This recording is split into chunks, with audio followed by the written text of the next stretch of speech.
population is not complete. We know in our persons what happens when it is so. We belch. Segregation is nature's belching. Unassimilated material is belched out. Mom, Dad, if you're watching this video, and I know you are, I just want to thank you for belching me into the world. Stalin turned again to Lysenko after a famine that enveloped the Soviet Union from 1946 to 1947, in part because they sold much of their grain on the international market to spur weak economic activity and didn't have enough for themselves. They discussed branched wheat as a solution, but Lysenko's correspondence to Stalin later on veered away from actual science and into nearly unintelligible and therefore uncriticizable theory. I dare say that Mendelism, Morganism, Weissmanist neo-Darwinism is a bourgeois metaphysical science of living bodies, of living nature developed in Western capitalist countries, not for agricultural purposes, but for reactionary eugenics, racism, and other purposes. Okay, his academy hadn't done much of anything in years. Half of its members didn't survive the war, and many of the rest had been arrested or died of old age. Botanist and geneticist Nikolai Tsitsin, who had been a strong supporter of Lysenko, was done with the whole charade. Tsitsin wrote to Stalin that it was time for the Soviet Union's scientific community to embrace genetics, real, serious genetics once again, because an atmosphere of fear of one-sided criticism and of biased exposition had overtaken the academy. Tsitsin wrote to Andrei Zhadanov, Stalin's main propagandist and his likely successor, that none of Lysenko's varieties of wheat had produced success in 20 years, and Lysenko's scientific domain had been cultivated into an ideological bureaucracy that could only be dismantled by state intervention. Seemingly everyone knew this aside from Stalin, Lysenko, and their most rabid supporters. But even when Lysenko was subject to his own methods of persecution, being called a saboteur, it just didn't matter. As long as he had Stalin's personal support, he and his reputation would survive.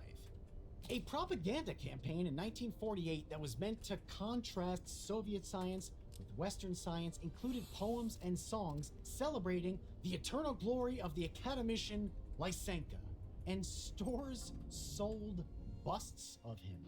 Lysenko was made out to be a scientific miracle worker, and he fed into Stalin's all-knowing magical delusions. Simon Ings writes that Lysenko testified that he owed his success to Stalin's teaching about gradual, concealed, unnoticeable, quantitative changes leading to rapid, radical qualitative changes, permitting Soviet biologists to discover in plants the transformation of one species into another, and that Lysenko's journal Agrobiology detailed supposedly successful efforts to alter species, with oats turning into barley, sunflowers turning into strangleweed, and pine trees becoming fir trees. Nikita Khrushchev said later on that all Stalin knew of Soviet life came from watching movies showing beautiful farms with burgeoning, bountiful harvests and happy people. Stalin's Russia and Stalin's biology were fiction. Stalin confidently introduced a program with a comically long name. His plan for shelter belt plantings, grass crop rotation, and the construction of ponds and reservoirs to secure high yield and stable harvest in steppe and forest steppe regions of the European part of the USSR. Lysenko became involved in the forestry, operating on his theory of self-thinning that stated planting an oak seedling with several planted close to it would encourage them all to pool their defensive resources against weeds. Then, at exactly the right time, all but one of the seedings would know to sacrifice themselves for the benefit of the lucky remainder. None of this worked, and most of the forests died within a year or two. Then on March 5th, 1953, so did Joseph Stalin, and it was the beginning of the end of Trofim Lysenko's legacy. The real scientists started to flow back into Soviet genetics research. Lysenko and his allies didn't have the social or political capital to swing Stalin's reputation around anymore. It was a very slow process over a period of years. Academics friendly to modern genetics and probably more importantly embarrassed by Lysenko's neo-Lamarckian theories multiplied. Docking request An article accepted. in the Botanical Journal should have been Lysenko's kill shot. A.A. Rukian revealed that one of Lysenko's most fantastic claims, that he had successfully turned a hornbeam tree into a completely different hazelnut tree, could be proven to be a fraud. The hazelnut was simply grafted on. The hornbeam tree was not biologically coerced into changing species. Rukian even tracked down the guy who made the graft in 1923. Lysenko submitted a letter insisting that it was real, and Botanical Journal published Rukian's article, Lysenko's rebuttal, and photographs of the tree's grafts. Somehow, Lysenko managed to run the academy for 3 more years until a 22-page letter detailing his crimes against genetics was signed by 300 academics and submitted to the Central Committee. At last, he was forced to resign, but like the fabled cockroach of a nuclear winter, Lysenko survived. Nikita Khrushchev's 1956 speech on the cult of personality and its consequences began the Soviet Union's process of de-Stalinization. But Lysenko kept finding new ways to do damage. In 1957, Khrushchev challenged the Soviet Union to generate more milk than the United States, and Lysenko had a solution within months.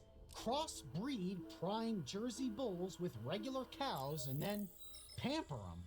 Lysenko insisted that feeding and fattening the cows would make their progeny fat, healthy producers too, and by then the trait would be permanently established. The Ministry of Agriculture set Lysenko's plan into motion and ordered bulls from his farm. Their follow-up analysis to the program, which used the math and statistics Lysenko ignored, showed that Lysenko's farm yields were substandard when they controlled for all the machinery, investment, and electricity Lysenko used. Over 10 years, the average cow in the Soviet Union produced over 35% less milk. Lysenko was actually right about improving yields. Crossbreeding purebred Jersey bulls with normal cows results in a generation of better milk producers. The problem is that the following generation reverts back to regular milk production or worse, without any way to recover the bloodline. Lysenko's plan obliterated the Soviet Union's pedigree of Jersey bulls, and finally, docking truly, request accepted. it was over for him. After 40 years, Trofim Lysenko's reputation had finally succumbed to Trofim Lysenko. To the bitter end, he claimed to be a victim and a misunderstood martyr. Lauren Graham is a professor emeritus of science history at MIT. He's one of the few living people in the West to have met Lysenko and discussed his work with him. In Lysenko's Ghost, Graham tells of running into him in Moscow's House of Scientists in 1971. And Lysenko told Graham that he'd made several mistakes in articles that he'd written. He said, "The most important mistake was that you accused me of being responsible for the deaths of many Russian biologists, such as the well-known geneticist Nikolai Vavilov. I disagreed with Vavilov on biological issues, but I had nothing to do with his death in prison. You know, I have never even been a member of the Communist Party, and I am not responsible for what either the party or the secret police did in biology." Trofim Lysenko died in 1976, having never considered himself responsible for anything. Not the shoddy pseudoscience, not the persecution of his peers, not the millions dead from starvation in the Soviet Union. No, he was tens fine. of millions dead in the Great Chinese Famine that was substantially a product of following Lysenko's agricultural plans. Since then, the world has treated Lysenko and his ideas as a perverse joke, the ultimate measure of a scientific irresponsibility. But even in death, just like he did so many times in life, Trofim Lysenko has once again weaseled his way back into relevance.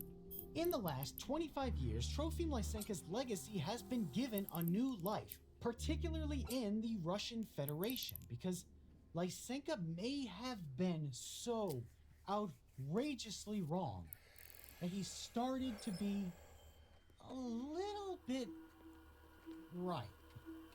Geneticists through the 20th century had never thought that one's experiences and environment played no role in the expression of genes, but the emerging field of epigenetics suggests that the factors in one's life, those all-encompassing nutrients Lysenko spoke of, can actually alter one's genetic sequence, or at least the expression of it, in a way that affects future generations. Early on, we understood that DNA shapes RNA, which then makes proteins that build out an organism, and that information only flows from the DNA. When DNA changes, it's a mutation, not a response to an input or stimulus.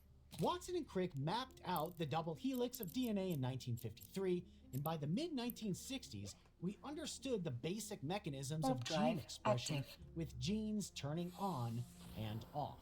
But transgenerational epigenetic inheritance work suggests that genes are more of a massive collection of information that can be accessed rather than a rock-solid recipe. Graham describes it like a giant library with a human's 20,000 genes that are read often or not at all. And just like in a library, sometimes you need to get special permission to access a book, and new volumes are coming in while others are discarded.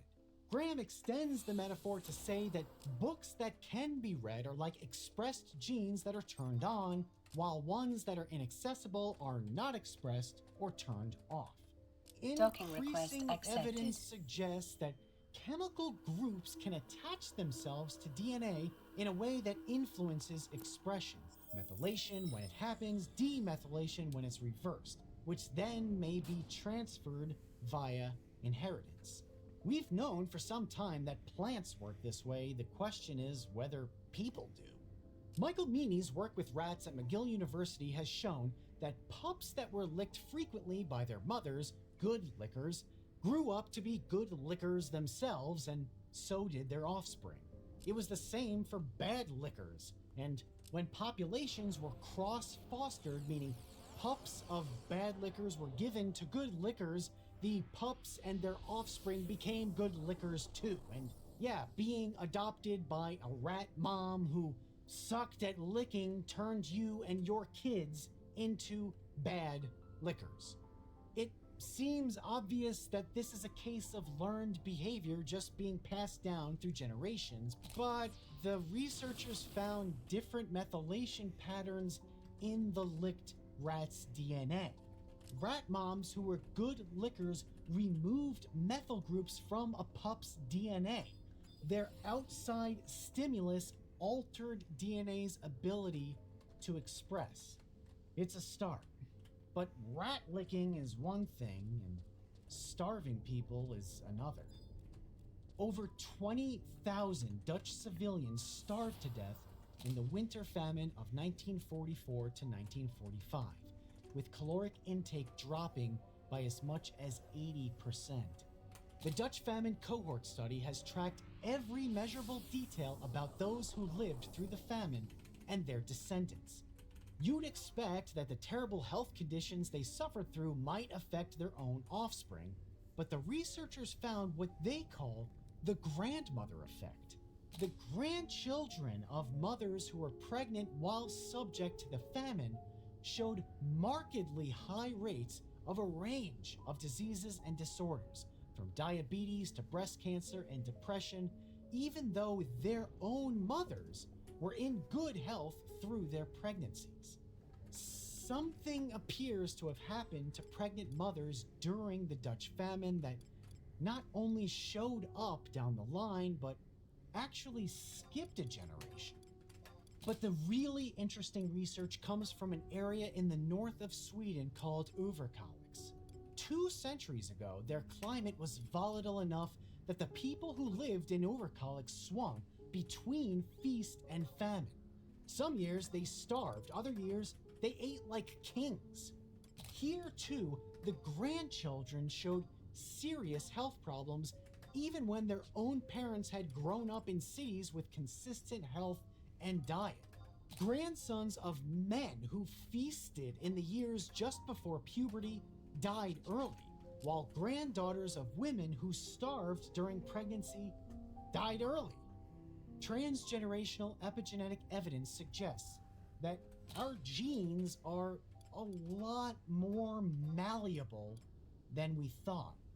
Some media outlets, especially in Russia, have declared that this means Trofim Lysenko was actually right all along, that acquired characteristics are heritable. But Lauren Graham puts it succinctly. Where Lysenko was right, he was not original, and where he was original, he was not right. His work related to the heredity of acquired characteristics has nothing to do with modern epigenetic research, and his work with vernalization was no discovery at all. Trofim Lysenko was not a serious scientist, and he was not a serious person. But his shadow still looms over science. Who wants to conduct research that might link them with the pseudoscience of Lysenkoism? It's impossible to know how many years behind humanity's understanding of genetics is because of Stalin's, Lysenko's, and the Soviet Union's total refusal to work alongside the rest of the world. And we'll never know how much research won't ever be conducted because of the possible connotations with bad science. The really strange thing about all this is that Stalin's Soviet Union did not reject modernity in other disciplines. Chemistry was chemistry. And although there were differing opinions about whether science should serve the state or be conducted for its own advancement, it was recognizable to the Western world. Physics even more so. The USSR was able to test a nuclear device in 1949 precisely because they didn't believe atoms split on their own to fuel the class struggle. And Stalin's death came only 4 years before Sputnik 1's successful launch and 3-month orbit of Earth. But genetics and biology were a mess. Nikolai Studentsov trained a mouse to run to food after hearing a buzzer, and found that future generations were naturally better at the maze. Children took 114 repetitions, theirs took 29, and the next generation only 11. Except it turned out that Studentsov was just getting better at training the mice. And when Olga Lepeshinskaya had video evidence of having created living tissue out of dead tissue, basically necromancy, she'd actually just filmed cells decomposing and then played the film in reverse. There's an old joke from the Soviet era that the future is always certain. It was the past that kept changing. And such is the case with Trofim Lysenko, whose legacy waffles between visionary hero and quackery so ridiculous that to be accused of behaving like him is a scientific scarlet letter. His reputation, like that of his Soviet Union, exhibits that peculiar characteristic he thought living organisms had. It seems to change species depending on its environment. And one of our few transgenerational scientific truths is that Trofim Lysenko's name will never be forgotten, because some ideas are so bad they never truly die. And as always, thanks for watching.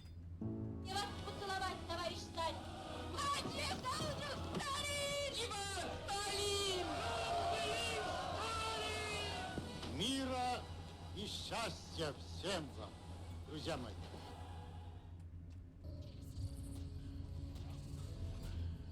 You've made your last game, kid. Sorry you got twisted up in this scene. From where you're kneeling must seem like an 18-carat run of bad luck. Truth is, the game was rigged from the start. Hey, you. Finally awake. Fallout New Vegas. Literary and coding master. Oh, fuck! I love Fallout New Vegas. Now, that's not to say I hate Fallout 3 or 4 and the general direction Bethesda took the game series. You can check out Aaron's Signal. You've been examined. Discussion. Notice me, senpai. But I find the central premise of New Vegas more interesting. The core question of Fallout 3 boils down to a binary good-bad. Do you do a genocide, or do you not do a genocide?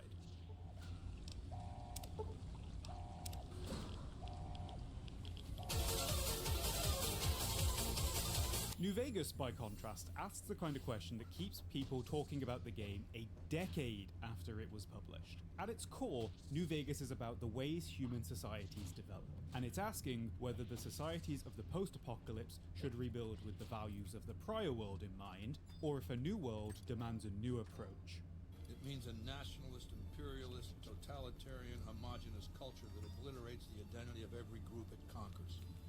Long-term stability at all costs. The individual has no value beyond his utility to the state, whether as an instrument of war or production. Caesar has an answer about how the post-apocalyptic wasteland should look. It's a horrifying what if we merged Triumph of the Will with Roman cosplay kind of answer, but it is a response to the challenges of the wasteland, and it's one that's been thought through. It's also one that's produced results. Traders argue dealing in Caesar's lands is safer than NCR territory. One of your companions, Raul, says that the Legion brought stability to Arizona. But I've been to Arizona, boss. Before the Legion, it was a nasty place. So thick with raiders, you couldn't trade with a town 2 miles up the road. Another companion, Cass, laments the safety of Legion traders and the security of Legion territories. There's some caravans that deal with the Legion, yes. And as much as it pains me to say it, any caravan marked by the Legion is safe as houses. They guard their roads, their supply lines. Even fiends would hesitate before going after any trader dealing with Legion. Much as I hate the Legion, caravan life would be a hell of a lot easier if they ran the roads. So on the one hand, Caesar's rule with an iron power fist has brought stability to the lands he rules. I mean, it's accurate. And on the other, have you lost your fucking mind? Fascists, you're trying to spin fascism. Why would you ever consider this a viable path to reconstruction? Your skill has increased. Are physically and intellectually inferior to men. So the dictator dead. We turn to democracy for salvation. The NCR. Citizens of the NCR are richer, freer, and enjoy a degree of stability many Wastelanders don't. According to the game's official guide I stole off LiveGen, citizens of the NCR rarely face significant dangers on a daily basis, and survival is an assumption rather than an aspiration. Ask almost any NCR citizen, and he or she will tell you, the NCR is the greatest nation on Earth, and it's only gonna get better. For over 65 years, it's gotten bigger, stronger, and richer. NCR citizens get to choose their leaders, they have rights guaranteed by law, and a lot of people are making good caps and moving up in life. Slavery is illegal in NCR territory. Ghouls and mutants are given rights and protections by the NCR they don't enjoy in the Legion or Enclave. Women have the same political freedoms as men in the NCR, they can even serve in the military. If you have the confirmed bachelor perk, you can really find out sucked. through Major Knight at Mojave Please don't do Outpost that. that homosexuality is accepted within the NCR, if not its frontiers. Nope. Oh, nice. You must not be from around here. If so, doesn't do to get too friendly. This isn't the Republic. Oddly enough, Legion's a little more forgiving about friendships. Out here, it's not as accepted. People might grumble about NCR taxes, people in the Mojave have a strong independent streak, but compared to the Legion, there's no contest. Liberty trumps totalitarianism. And we see this in the real world too. The Cato Institute's Human Freedom Index suggests free markets and electoral democracy is linked to human well-being. Freer nations have richer, happier populations than authoritarian ones. In the NCR's endings, assuming you do all the side questing, which, like, what else am I going to do now I'm unemployed? The NCR brings increased trade, protection, peace, and freedom to its annexed territories. It also brings relief efforts to the people of Freeside and trade to places like Prim and Goodsprings. NCR brings long-term stability to the Mojave, and based on real-world allegories, we can extrapolate economic freedom and democracy are inexorably linked to the betterment and long-term stability of society. Goblin doesn't want me. Fallout New Vegas is known for its depth and complexity. Yeah, let him just and reset. the Who NCR cares? is no exception. In the abstract, Yeah, let him reset the it. NCR I don't care about represents that. Progress. Citizens enjoy a quality of life thanks to its growing economy and its modes of government. But the devil's in the detail.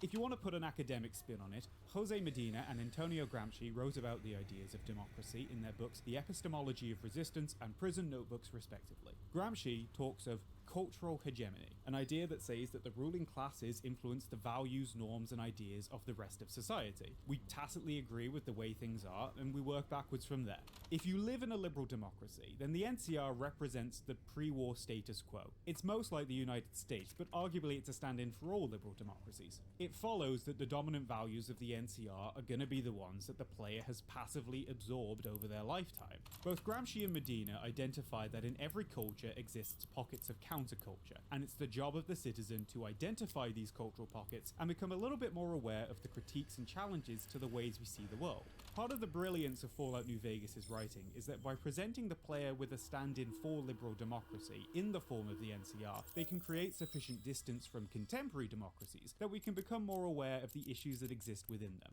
If the question New Vegas is asking is, what is the best way for human societies to develop, then we have to acknowledge the NCR only brings the peace, freedoms, and safety nets to the Mojave Wasteland if you force it to. You have to actively persuade the followers of the apocalypse to help the NCR before the NCR helps expand the medical services to the people of Freeside. You have to actively intervene to stop the NCR slaughtering the kings and create a proper relief effort for the people of Freeside. There's a whole side quest involving Cassidy caravans in the NCR where you can either carry out an under-the-table deal with the people who destroyed her caravan to help the NCR secure the region.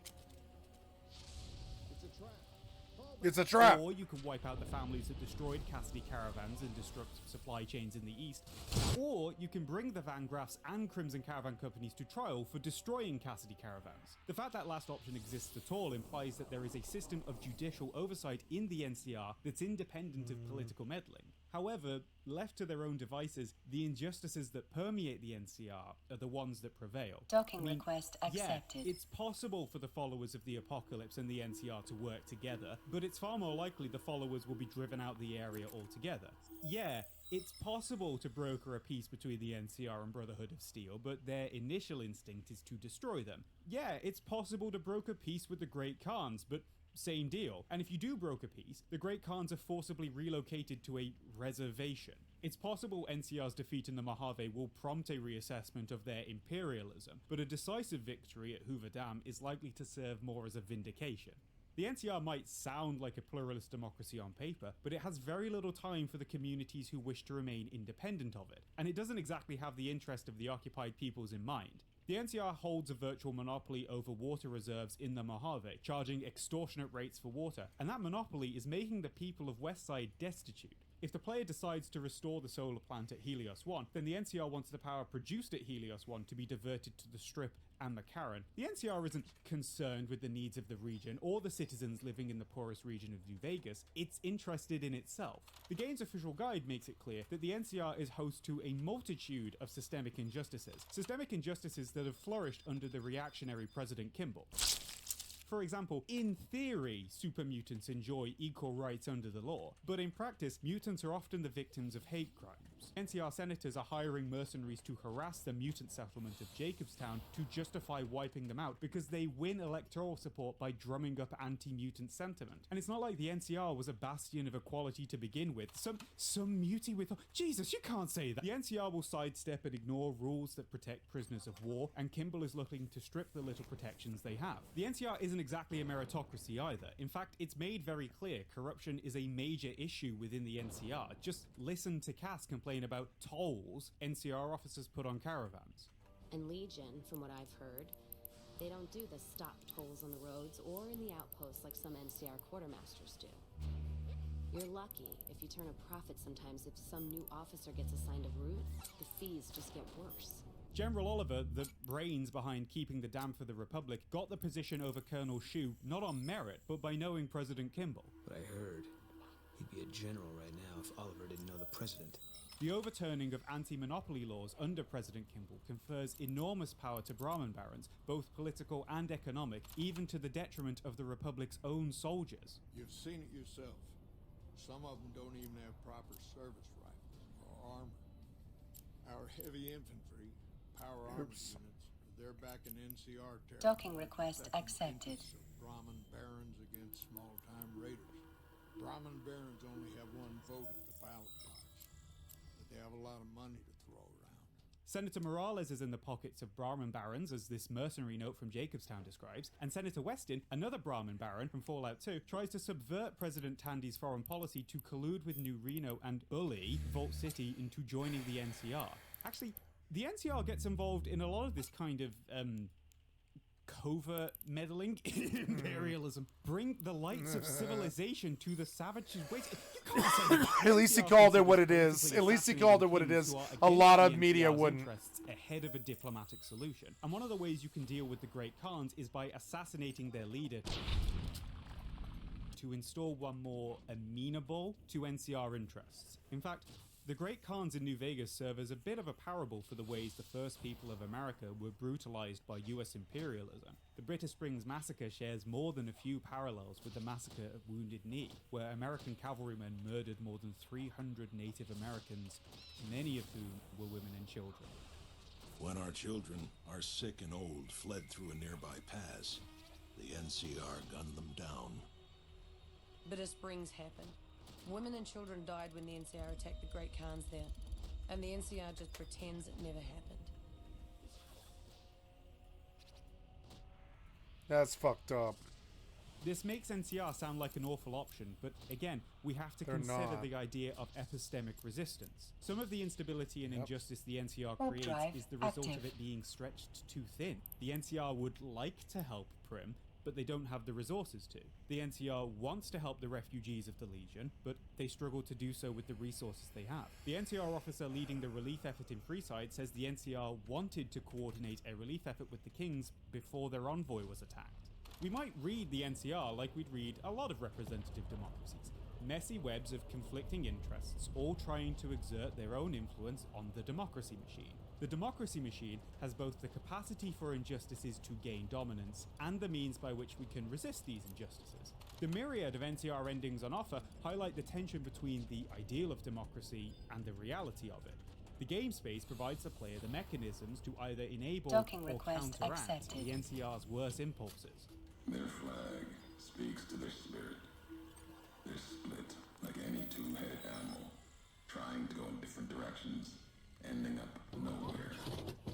The NCR isn't a clear win for people, but even though the NCR entered the Mojave for imperialist reasons, the tools of epistemic resistance present within the Republic's structure and within the game space can, and do, allow the player to strive towards the messy ideal of democracy.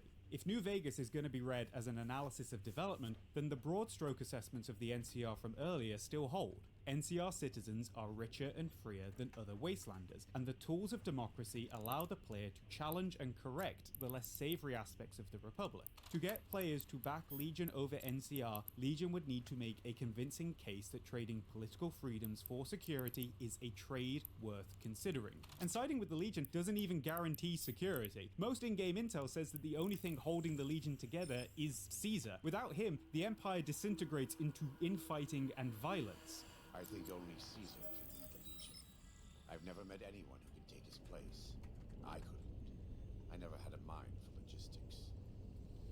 I don't know Lanius, but from what I've heard, he has no interest in leading anyone, unless it's in battle. No. The Legion dies with Caesar. What follows now are just the last steps of a man who does not yet realize. Warp drive active. And Caesar has a brain tumor that will kill him without your intervention. In 4 out of 5 timelines, Caesar fucking dies. I thank you for saving my life. Which means the Legion's position is, listen kid, I took a cursory glance at the Hegel Wikipedia page, which makes me the most qualified candidate for God Emperor. So sacrifice all your material freedoms in exchange for, I don't know, 5-year stability 10 tops. And that doesn't offer a meaty enough critique of liberal democracy to encourage the player to abandon it. But there is a faction that might. Mr. House. Kindly hand over your feet.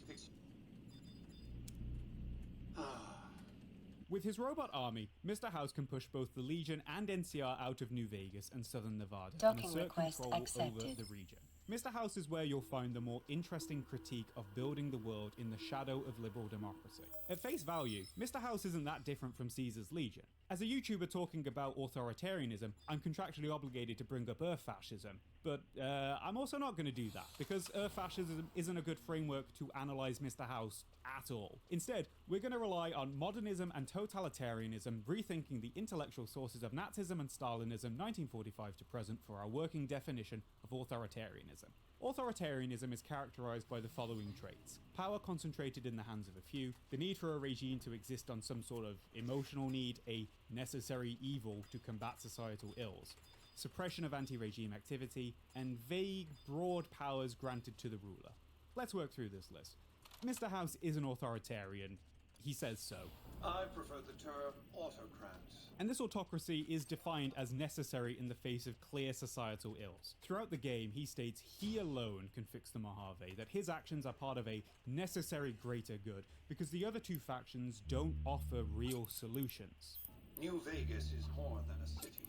It's the remedy to mankind's derailment. The city's economy is a blast furnace. Another 25 mil. Forge the steel of a new rail line running straight to a new horizon. Mr. House isn't above suppressing anti-regime activity either. If you work for Mr. House, he states that the Brotherhood of Steel are an understandable threat to his regime. Given the Brotherhood's fanatical views on technology, they can be counted on to oppose my regime. They'll never accept my using an army of robots to defend New Vegas. While it's a fight I can win, I'd rather sidestep it altogether. And the Emerters. But his persecution of other groups is more tenuous.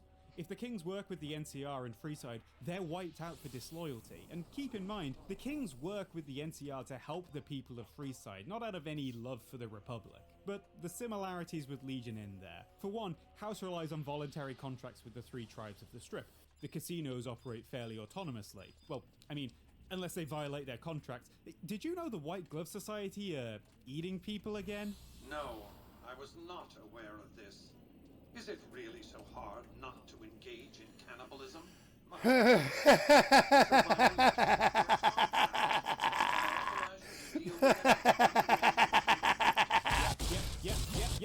Should have read the terms and conditions. Mr. House also states that he has no interest in governing the lives of those around him. Caesar's Legion, by contrast, strong-arms tribes into joining and assimilates them entirely. For the Legion, the citizen is merely a tool of the state. Caesar controls virtually all aspects of the social life of his subjects. That includes restrictions on things such as sex work and homosexuality. Caesar punishes homosexuality with death. But House has no qualms about sex work, or homosexuality, or what people otherwise do with themselves. Another separator, Mr. House wants some sort of peaceful relationship with the powers to the west. He doesn't consider himself ideologically opposed to the NCR in the same way Caesar does. Like, compare this. No. I'll destroy it because it's inevitable that it be destroyed. It's Hegelian dialectics, not personal animosity. To this. Why would I want to go to war against the NCR? They're my best customers. If their leaders weren't scheming to steal Vegas out from under me, I'd have no troubles with the NCR at all.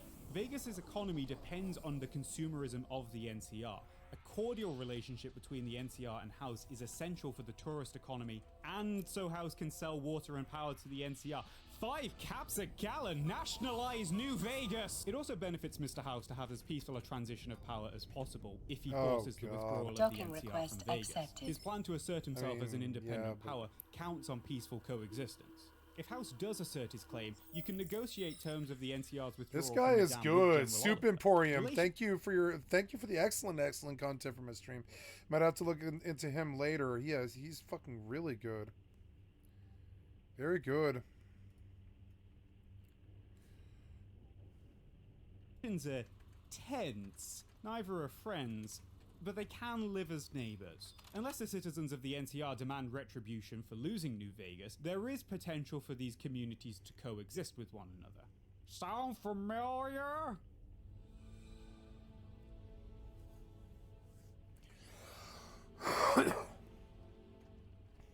It might be easy to think of Mr. House as some sort of Cap-istan. But a more correct way to think of Mr. House might be Singapore. Singapore's model of development is commonly known as the developmental state, or state capitalism, sometimes referred to as authoritarian capitalism. Developmental states, in contrast to free market states, endorse strong state intervention in the economy, extensive market regulation, and industrial planning.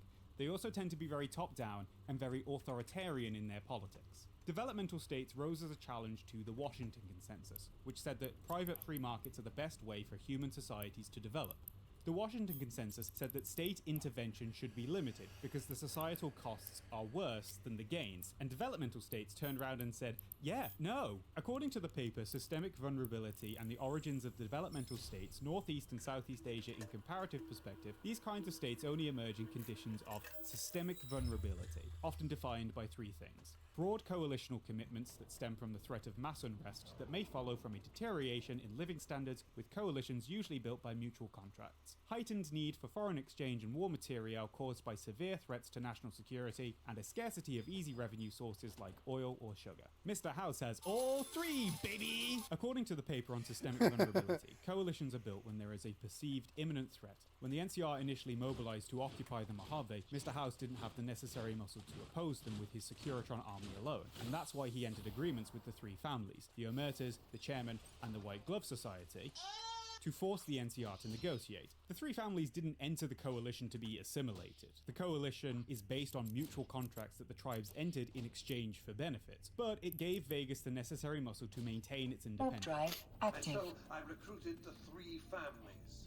Vegas belongs to me because I mustered enough strength to bring the NCR to the bargaining table. Threats to national security? Vegas occupies a position of intense precarity with both Legion to its east and NCR to its Your west. skill has NCR increased. uses House as a buffer against the Legion, and without Legion, NCR is all but guaranteed to mobilize against him. His plan is based on the knowledge that he can't prevent NCR from annexing the Strip if the Legion is defeated a second time.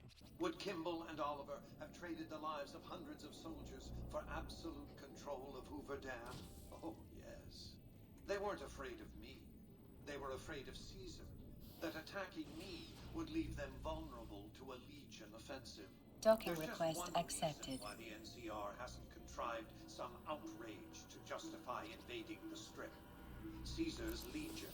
These 2 conditions put House in a fundamentally weak position. To maintain his broad coalition and to push back against the external pressures of the Legion and NCR, House needs to maximize revenue. The Mojave doesn't have a lot of easily exploitable resources. The soil's too Your poor skill to has cross, increased. So the only major resource available to House for trade is the electricity and water provided by Hoover Dam, which the NCR occupies. The Treaty of New Vegas sends the lion's share of water and energy to the NCR for free, which leaves House with very little besides the gambling revenue the Strip generates, which House has taken full advantage of. Written into the treaty were provisions that the NCR do nothing to prevent its soldiers and civilians from visiting the Strip.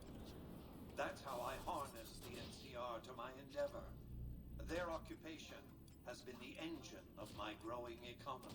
Gambling as a service isn't one that produces a public good, but it is an effective revenue maximizer for the House. Who wrote this? These external pressures foster strong autocratic institutions. It's why the independent endings for New Vegas plunged the Mojave into chaos.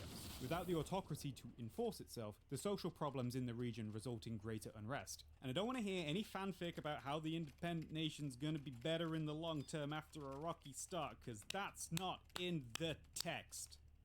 If we're going to compare Mr. House to Singapore, then it might be worth understanding how Mr. House mirrors Singapore. Singapore found itself in a similarly precarious position during its road to independence. It faced strong social upheaval as a result of the Malay Chinese riots and a militant labour movement partly funded and educated by recently communist China. This was made worse by a precondition of independence from the British being representative democracy. Without a strong present population, the leader of the People's Action Party, Lee Kuan Yew, had to build an electoral base out of the militant labour movements. And without a strong base of natural resources, Singapore had no way of providing its promised material benefits to Singaporean workers. When several by-election upsets and defections from the PAP put Kuan Yew's majority at risk from a socialist front, the PAP responded by suppressing opposition and Labour Party forces while building coalitions with Singaporean workers to siphon support away from the opposition. Singapore raised the revenue necessary to improve its citizens' standards of living by making it very easy to trade and do business there. You wouldn't call Singapore a democracy. Singapore has been dominated by the People's Action Party since 1959. The Prime Minister retains control over the elections department, which decides constituency boundaries and often gerrymanders in favour of the PAP. The PAP has often threatened voters who support opposition parties by saying they'd put their constituency at the bottom of the list for housing programs. Opposition campaigns are typically hamstrung by the censoring of films and television programs not aligned with government goals. Journalists and opposition candidates are often subject to bankrupting defamation lawsuits by the government or other political pressures, and the PAP retains big influence on the legal system. Even in 2020, when voting rights were expanded, the PAP of Singapore won 83 of the 93 seats up for grabs in its parliament. This sounds like a bad thing, yet this autocracy has allowed Singapore's government to implement long-term development goals, all of which has translated into massive developmental success. Between independence in 1965 and today, Singapore's life expectancy went from 66.9 to 82.9. Its GDP per capita went from $2,917 to $67,138. Child mortality went from 35 deaths per 1,000 to 3, and its human development score has gone from 0.71 in 1990 to 0.93. Now compare that with the US. Between 1965 and 2018, American life expectancy went from 70.3 to 78.9. Its GDP per capita went from $21,390 to $53,015. Child mortality went from 27.1 deaths per 1,000 to 6.6, and its human development score went from 0.86 to 0.92. Developmental states like Singapore challenge the notion that a nation that opens its economy and keeps government's role to a minimum invariably experiences more rapid economic growth and rising incomes. With this in mind, compare the Strip and the rest of the Mojave. Towering skyscrapers lighting the night can be seen across the whole map. The Strip, with its obvious high standards of living, wealth, security, skyscrapers, and clean drinking water, is a clear contrast to the wider poverty and dangers of the wasteland, an existence of subsistence. Wars! We know the Strip is highly secure. It's the safest place in the game. And house security isn't Legion security at all costs either. Mr. House isn't promising security in return for state utility. And now consider the NCR, who are struggling to hold the lands they de facto occupy. The game makes it quite clear NCR's imperialist expansion into the Mojave has locked the NCR into a Vietnam. Oh yeah, level 44. And again, the NCR fails to properly protect both citizens and subjects. They can't stop the Legion destroying Nipton. Nipton, a place you can see from the Mojave outpost. Both the NCR Correctional Facility and Prim were overrun by convicts, and the NCR wasn't able to push them out. The NCR fails to stop gangs from attacking tourists on the I-95. They can't even remove convicts that are camped literally on the doorstep of the in real life too. Hell, they can't even take out the giant on their doorstep that are blocking the I-95. Now consider corruption. We know the NCR is rife with corruption from its general picks, its Brahmin barons, caravan tolls. Mr. House believes himself above corruption in a similar vein. I can't wait till they committed and they're doing it. They're remastering New Vegas. And I can't wait for that. That's going to be fucking amazing. That's going to be so good. Can't wait for that. To Singapore's government. I have no interest in abusing others, just as I have no interest in legislating. or otherwise dictating what people do in their private time. Nor have I any interest in being worshipped as some kind of machine god messiah. I am impervious to such corrupting ambitions. And there is a geopolitical precedent for this. If you take the Corruption Perception Index, where higher values equal less corruption, in 2019 the US had a value of 69. Nice. Singapore had a value of 85. Despite its authoritarianism, Singapore is less corrupt than most Western democracies. It's less corrupt than Canada, the UK, Germany, and France. Less corrupt making than the same Canada. philosophical gamble many authoritarian Canadians capitalist are like, regimes yep. make. By not infringing on private rights, by growing the economy, by keeping it stable, people won't demand the accountability of their rulers or rights of association. I think I lost my New Vegas install, which is so annoying. I think I need to reinstall it, which is so dumb. I had it all set up and everything, but then they broke MVSC like a second later. So now I feel like I should just play it with nothing but the mob spawner. The mob spawner is all I really need. I'm beginning to understand. The rest of the Bethesda shit is fine. Maybe the perks and the mob spawner. That's it. That's all I really need for improvements. I'm learning that most of the mods are unnecessary. I bought the game. I don't know if you can download mods, but that'd be sweet if you could. I don't think so.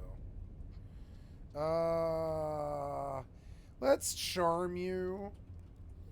I mean, yeah. And let's have you kill or get killed by something nasty. First, we'll go kill the rabbit. It's a shame, yeah. Like, I don't want to do New Vegas till it's remastered. That's coming in like the next year or two. So it's like, yeah, like we'll wait on that one. But like, yeah, Fallout 4 is coming remastered too. So now I'm waiting for that.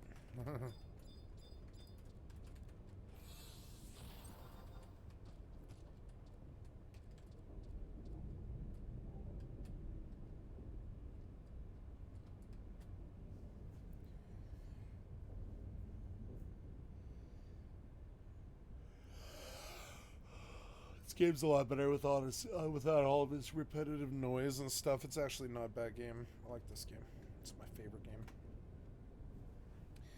So you are out with compressed. You could leave. Warp drive active.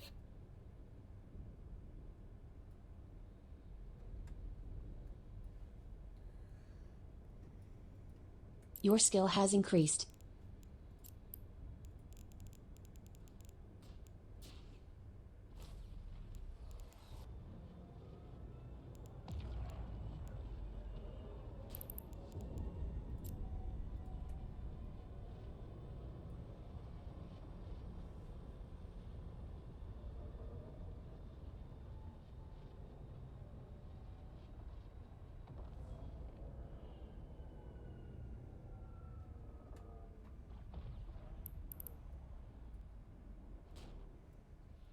Docking request accepted. Nice, the werewolf killed the Dalmo without any real problem.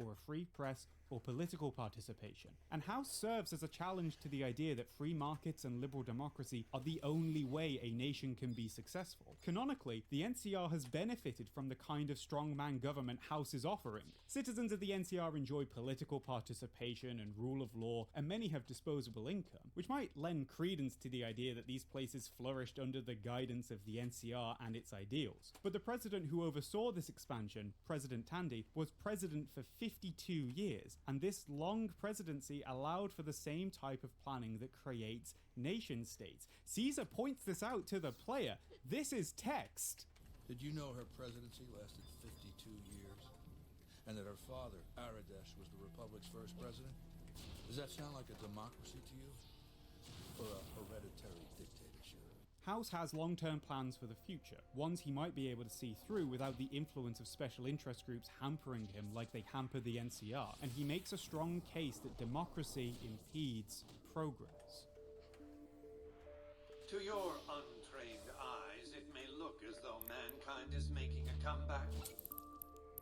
In the NCR, you have something. Your skill has increased. Obsidian was much better writers. You have an organized society, but neither of these offer a future. They're regurgitations of the past. Give me 20 years, and I'll reignite the high technology development sectors. 50 years, and I'll have people in orbit. 100 years, and my colony ships will be heading for the stars to search for planets unpolluted by the wrath and folly of a bygone generation. Nothing to impede progress. If you want to see the fate of democracies, look out the windows.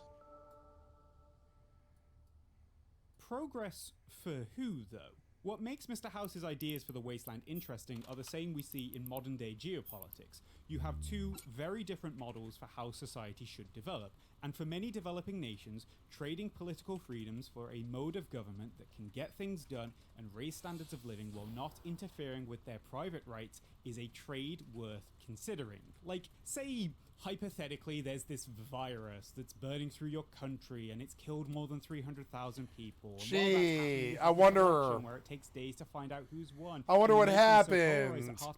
Did the Republicans kill us with COVID? Which culminates in a coup attempt by an armed mob being led by a great Khan cosplayer. Yeah, no. What do you want, Cub? And while the rest of the world is watching this nation trip on its own dick, China turns around and says, oof, democracy, eh? Who'd bother with that old headache? Oh, what's this? Oh, how clumsy of me. I accidentally left this skyscraper lying around. Oh, by the way, how's your new African Union building? Looks nice, right? You know who built that? Was it you? Damn straight. This projection of power is meant to say something. We get shit done. The West doesn't. Bribery in Ukraine. House, Singapore, and arguably China, who copy-pasted the Singapore model, are counters to the idea that nations must embrace democracy to make progress. But progress for who? Despite the success of China pulling millions of people out of poverty, it's also home to income equality on par with the United States, and its government has perpetrated massive human rights abuses. It's a regime that did absolutely nothing at Tiananmen Square and is doing absolutely nothing to Muslim ethnic groups. A government that is placing restrictions on the rights to freedom of expression and association and peaceful assembly, that subjects its political opponents to police surveillance, harassment, even violence. A government that is enabling the continued discrimination of LGBTQ people. Singapore is no stranger to suppressing peaceful assembly. In February of 2018, Singapore's parliament once again extended the Criminal Law Act, which allows detention without trial for up to 12 months. Same-sex relations remain a criminal offense in Singapore, and there aren't any legal protections against discrimination on the basis of sexual orientation or gender identity. If you believe in things like political rights or religious freedoms, free speech, freedom of assembly, and minority freedom rights, to butt sex, Singapore and China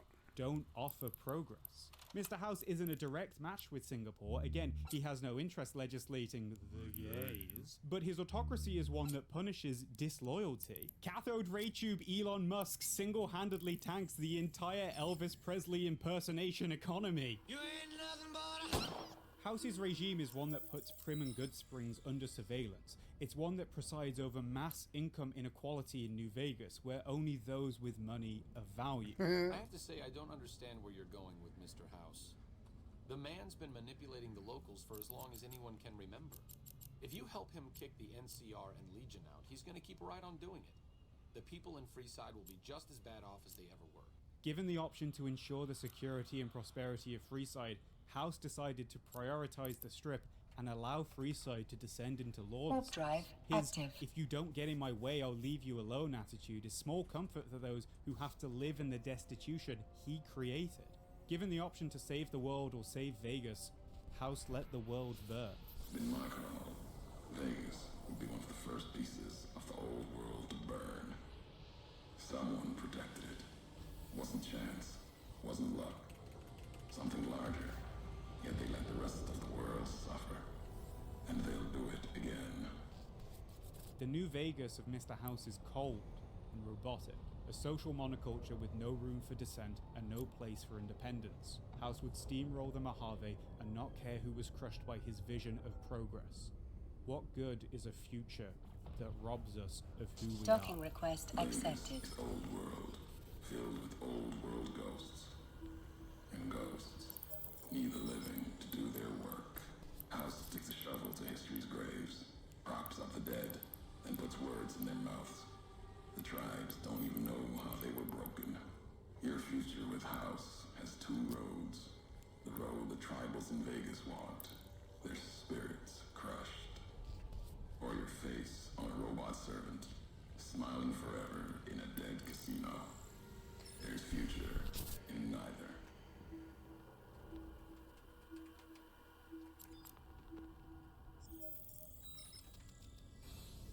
There is an expression in the wasteland. Old world blues. It refers to those so obsessed with the past, they can't see the present, much less the future, for what it is. They stare into the what was, eyes like pilot lights, guttering and spent, as the realities of their world continue on around them. Lead designer for Fallout New Vegas said in an interview for The Guardian in 2010, all these factions show serious flaws because ultimately they're all run by human beings with the same laundry list of shortcomings we've always had. Ultimately, Fallout's humanity finds itself drawn into the same sorts of conflicts that almost resulted in their destruction in 2077. Nowhere is this clearer than in The Divide. The Divide was a community that rose up along the California-Nevada border, and its name was chosen for the hope the community had of building something better out of the ashes of the old world, something that could be bigger than Legion or the NCR. Chance for a new mission, new beginning, new way of thinking. Could have breathed new life into the Mojave, bridging east, west, like Hoover Dam. The Divide never got a chance to flourish into something better. Before it could, the NCR mobilized and occupied the Divide. 2 routes into the Mojave allowed more trade, and more troops could be deployed into the Republic's frontiers, which attracted the attention of the Legion, which were concerned that 2 roads for the Republic would give it a logistical advantage over the Mojave. But it was the player character who killed the Divide, delivering a package that would accidentally detonate the nuclear weapons that were below the surface. Oops. If we're to read the game as a statement about human development, then the story of the Divide and of Ulysses, as well as Josh Sawyer's, posits that the crises of the world won't stop because the factions are trying to rebuild the world using the past as a template to do so. They're rebuilding the world using the values of a political system that literally destroyed itself. Maybe it's time to let go of old ways. This is a message that's present in a lot of the game. Veronica's storyline explores how the Brotherhood's ideology of isolationism and failure to adapt is going to doom it to irrelevance. Warp drive I'll active. encourage people to name their non-ugly children after you. Seriously. Non-ugly. The Brotherhood's stubbornness to let go of the old ways led to their influence She's in like, the what? Mojave waning as rival factions became ascendant. And without a radical break with tradition, it'll only get worse. We'll name the non-ugly children after you. Caesar and House agree that nothing short of a radical break from the ways that things were can save the world, and they lay the blame of the world's problems at the feet of democracy. Caesar says that he chose the Roman Republic because it was foreign and alien. According to Caesar, democracy produces infighting and corruption. A radical break with democracy would prevent society fracturing like it did in the ways before the war. In Rome, I found a template for a society equal to the challenges of the Docking request accepted. Bullshit. A society that could and would survive. Rome fell, you fucking moron. Rome fell. Destroying itself in this new world. Colosseums, maybe. One of your companions says that Caesar is still treading over old ground. And There's always things we never hear about. We never hear about a lot of things. Trying to learn from the past and recreates it. Runs back over the same old barren ground. House recognizes the Legion is still a regurgitation of the past, but he still reaches the same conclusion. Democracy impedes progress. Ulysses asks us to recognize that both Legion and House still offer us regurgitations from the old world. But everything in Vegas speaks of someone who can't let go. Ulysses wants us to see how the old world serves as a corrupting force, one where we stare into the what was, lured by fake promises to begin again, blind to the here and now. For humanity to have a future, we have to reject the ideas of the old world. Rather than revenge against the courier who destroyed the Divide, the destruction of the Legion and NCR will kill the regurgitations of the past, so something new can be born. The nations of the Mojave, cracked and broken as the Divide. There's no future in the bear or bull. The bear is diseased, barely clings to life. And the bull, when the Legion reaches the sea, it will turn on itself and die. If the question New Vegas is asking is, what is the best way for human societies to develop, the text of both the game and DLC invites us to consider that the answer to that question is none of the in-game factions offer a future for humanity. Perhaps it's better to let the old world die, so something better can emerge. Let's make something new from the old. In development geography, as well as in the game, the diagnosis of the West and NCR's ineffectualness is democracy. But a Marxist might argue that if we limit our frameworks about human development to neoliberalism versus interventionism, then our debate is between productive, state-led, good capitalism and speculative, finance-oriented, bad capitalism. And in both these positions, capital is considered the default position, which makes the debate between democracy and autocracy the wrong discussion, because we're debating the wrong framework. In the essay Rethinking Economics for a New Economy, J. Christopher Proctor argues that classical economics limits the number of ideas in play. Proctor says that even Keynesian economic systems share a lot of the same theoretical framework with classical economics, and if all we have are markets, there's going to be issues that markets can't solve because they can't see them. Markets may optimize the system we have, but they're less able to see structural issues like inequality. A prince and a pauper might have the same legal rights in theory, but wealth disparity means that one person can better enforce their legal rights than the other. They are, in effect, freer. That, in turn, works against other values we might hold. The power of capital serves as a corrosive force to things like equality before the law, equality of opportunity, and representative democracy. This is something the global community is contending with. The focus of human development has been focused heavily on the ideas laid out in the Washington Consensus: small budget deficits, deregulation, private competition. The Singapore model is a challenge to the idea in the sense that the state is a lot more interventionist, but its engine is still a capitalist one, and neither of these schools can offer solutions to the problems of inequality or environmental collapse. Increasingly, the debate is shifting towards acknowledging the limitations of market frameworks to deliver a better life for people, and measuring development in other ways. In Advancing Human Development, Theory and Practice, the authors of former UN Human Development reports argue that we should consider dimensions of human development beyond economic growth, ones that include political freedoms and social cohesion, and the reduction of inequalities as goals in their own right.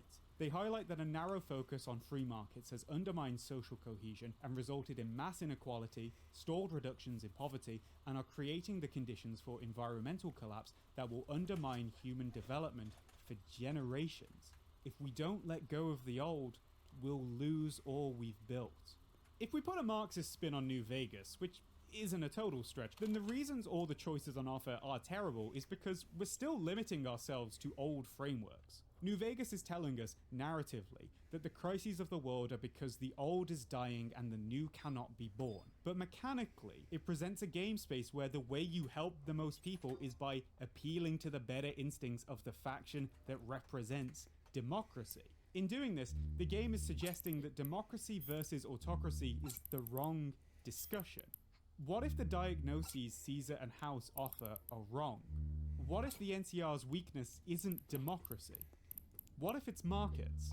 Sorry, libertarians, your favorite game is communist. We can argue that a lot of the issues with the NCR don't stem from its democratic principles, but from its markets. What drove NCR's imperialist expansion west? Well, A big part of it was securing material wealth for the Republic, the water and power from Hoover Dam, but according to the guide, it was also to scavenge the untapped ruins of Vegas. That's not a million miles away from the concept of the spatial fix, a Marxist idea that says capitalism can't survive without being geographically expansionist. What drives the NCR's corruption?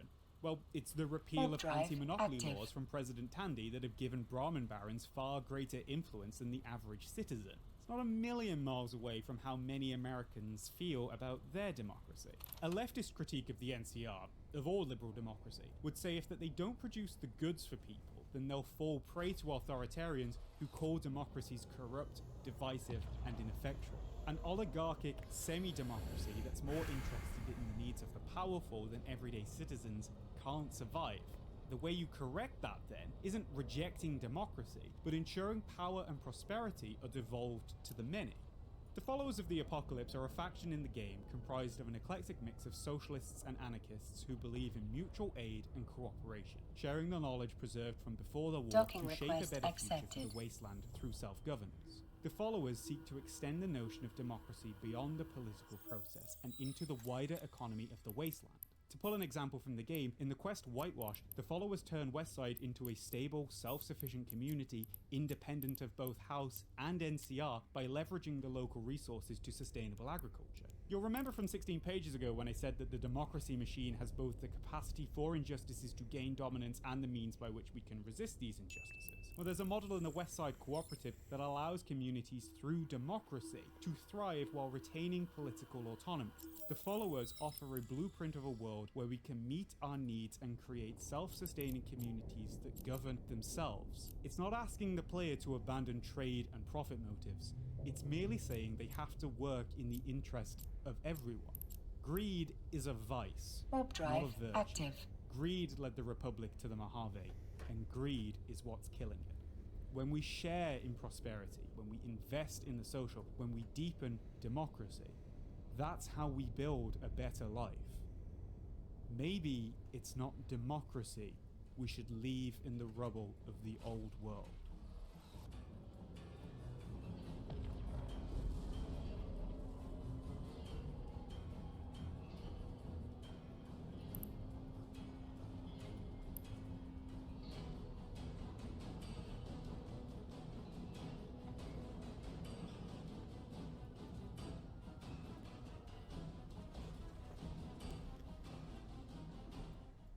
So there's been like a massive flipping thing that's happened overnight, and it happened a little bit after I ended my stream yesterday, I guess, is that Twitch announced layoffs for 500 staff, representing 35% of the company. So basically, like, almost like, this is pretty close to a Thanos snap. Just completely gone off of the company. And so, yeah, lay off the staff. Yeah, I wonder what that's going to be, right? Now, I'll go ahead and I'll look and see what they have to say. And, well, actually, Twitch made an update about it. Dan Clancy in a blog confirms the layoff of 500 people. Those impacted are finding out this morning. And so they didn't even know about this at all. And so, sounds like the corporatocracy that I know. In a blog, I guess I'll read what he said. Today I have some incredibly different news to share. As you all know, we've worked hard over the last year to run our business as sustainably as possible. Unfortunately, we still have to work we still have work to do. Oh, just confusing. Work to do to right size our company, and I regret. I love that right size instead of downsize. That's clever. Our company, and regret having to start. They share that we're taking the painful step to reduce our headcount by just over 500 people across Twitch. Now, this will be a very hard day. Our service exists to empower communities together, create, you know, all that. Yeah, sure. And every single one of you has been, Jesus, I don't know why I can't. There are some people that, like, I can't read the way they write because it doesn't read the same way that it would in my mind. Apologize. Like, I'm thinking, I think it's going to say one thing and it's something else. Yeah, I can't read it because it just doesn't follow the same, like, thinking patterns that I our service exists to empower communities communities to create together. And the vision of EvE is playing a vital role in fostering our community. I really and like how he furthering said that it. vision. I mean, I Yeah, struggle with that's that too. sad. Yeah. Losing Some a people lot of write people. stupidly, some people don't. I wish you would say clearly. Some people write very well, some people don't.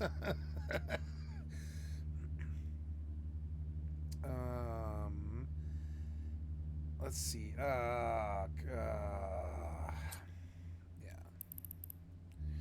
Getting down through this stack. It took me a long time. Getting down through this stack. Oh, are we back now? Okay, good. You are pretty low. I suppose I could kill you, yeah? I'll charm him if he sucks. Let's use Call Beast just to pull one out because it's a good time to do it. Oh, and also while I'm at it, we'll put some tuna sushi on. Your skill has increased. Yep. Herring skill, not bad. That's good. 0.4 too. That's pretty good. Oh, I killed him. Yeah, I didn't even need it. So I guess before I rest, I will kill that thing. Call. Aw, you keep calling a tiger. It's okay. It's alright.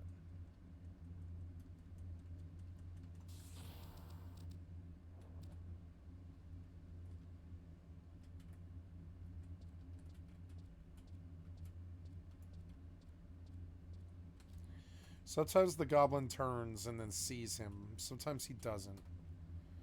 And it's kind of funny. He didn't see him there. And it's kind of funny, like, that sometimes the tiger can just stealth kill the rabbit, which is just hilarious, before the goblin even knows. You can tell the AI didn't used to be... Yep, no problem. Just pwned him. Good job. Okay, let's kill this Dalmal, but you kill the Dalmal.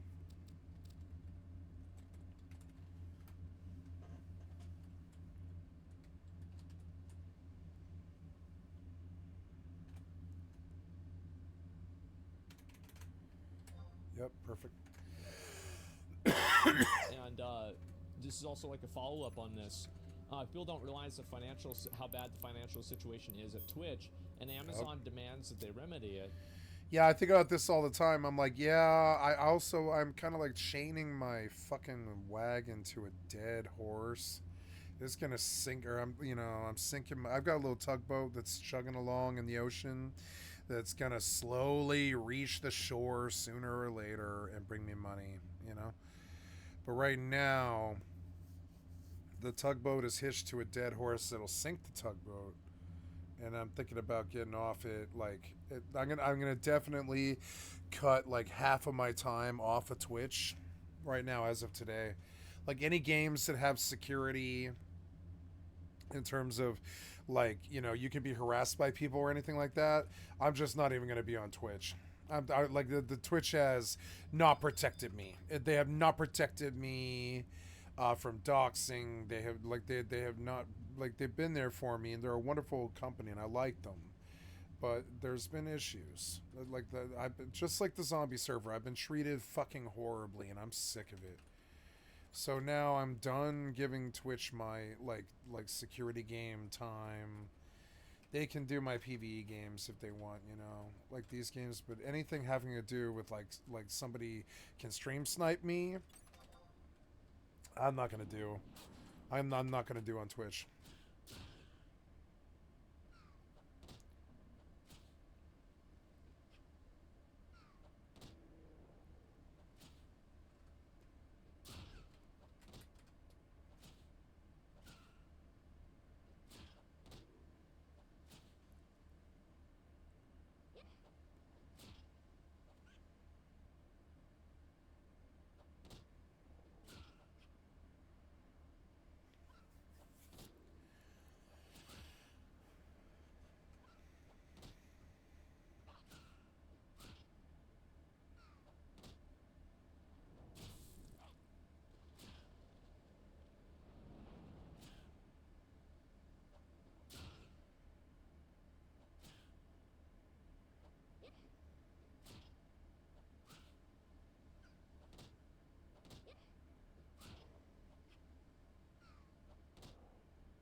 made some predictions last week. I take no pride. I was just thinking about Twitch. I was thinking about my old Rust clan and how I could probably go back to them if I don't stream my Rust shit at all. I don't see why not. And if we get offline, we get offline, you know, but whatever. But like mainly...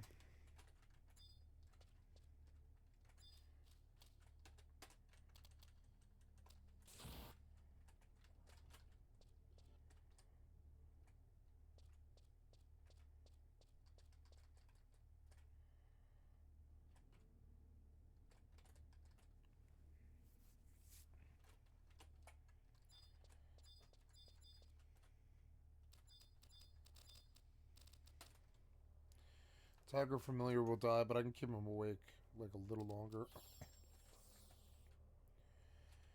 It's good to stave it off.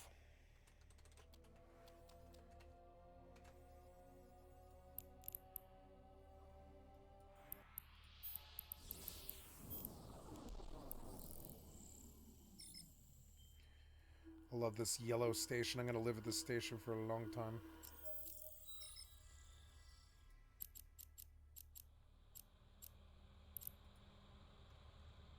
And being the first one who was right. And so let's go take a look at this. Yep, I'm done with the people from Twitch making me feel bad, whether they're good people or not. And I'm good. Like, I'm done with Twitch being like in my daily for stuff like chatting. I don't want it. I'm done. Yeah, there's a lot of things that happened with me today. I had to sit there and retool my career completely today.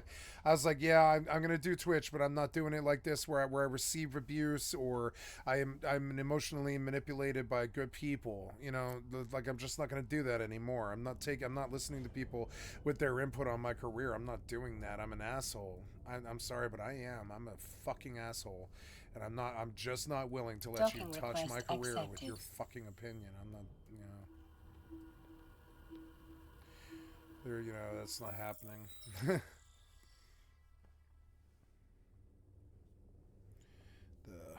camera is very dirty. Fix it. And then run some cloth across it now that it's clean. Much better.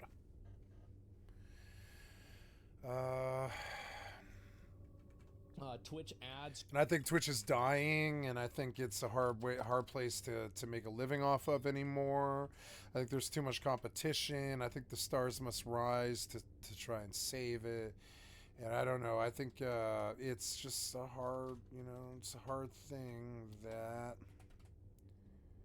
Twitch, it's you know, I like being on Twitch, and I treasure the amount of time that I spent on Twitch. But it was only 2 years. If I were to separate, it would be now. Like on games where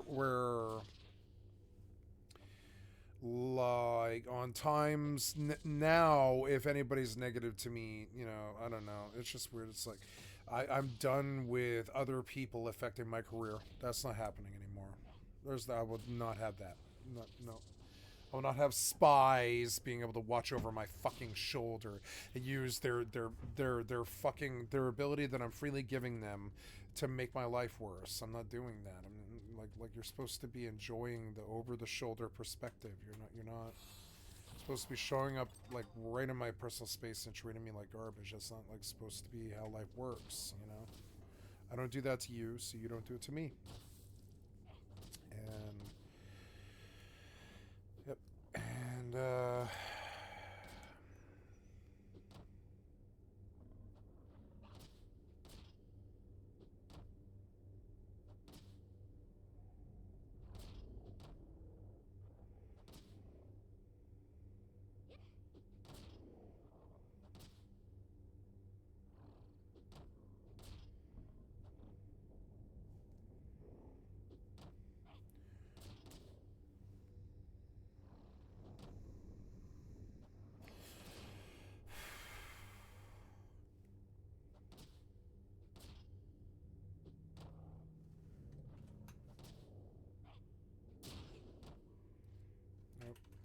didn't have it in time, I guess. Okay, let's put on this herbal and try this job ability called Beast.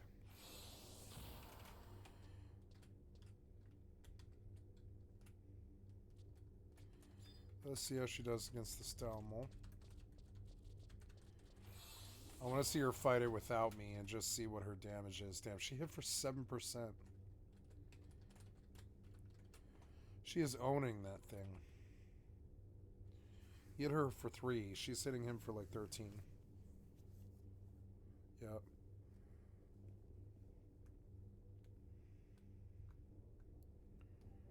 And she's not missing him either.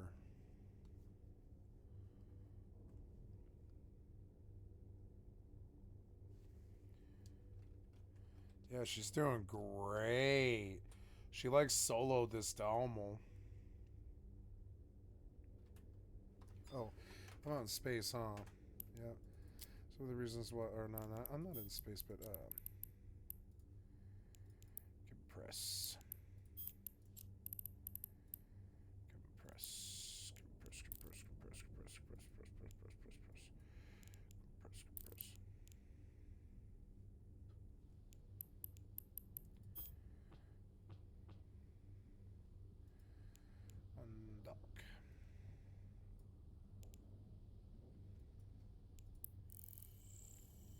Struggles. I would say this is definitely a big problem. Twitch austerity. There's an urgency for Twitch to find out its financial situation. As part of the hunt for profitability, I'm expecting more cuts to Twitch's business. Sadly, that could come in the form of another round of layoffs in the first half year. They'll likely continue to hold off on hiring and allow attrition to help reduce the headcount further. So basically, a ton of people got let go from Twitch. This obviously really sucks for all the people that lost their jobs. It's not funny that they lost their jobs. It's just funny how he said it. I mean, this is the way a lot of companies do. I mean, I feel like a lot of companies have massively overhired or massively did overhire during COVID. And now that they're not dealing with like the same influx of growth, they realize that having 1,500 people working at a company that just streams video games and streams live streaming bullshit, that's not really as necessary. 500 is a ton. Yeah, tech is replacing a lot of the jobs too. You're right. Because look at Twitter, for example. Twitter, didn't Elon Musk fire 80% of people at Twitter? The website's still running just fine. It's totally fine. There's not any problems with the website at all. Because like that to me is like, that's the real judge. Is the website still running even after you get rid of all of these people? It still is. Maybe you didn't need them, right? And that was a different case. The website is not fine. Well, I think it is. I'm sure there are things that Twitter does wrong. And also, remember Meta, and this is a big thing. A lot of people might not remember this. This was last year. Meta laid off, and this is like Facebook, right? Facebook, Instagram, etc.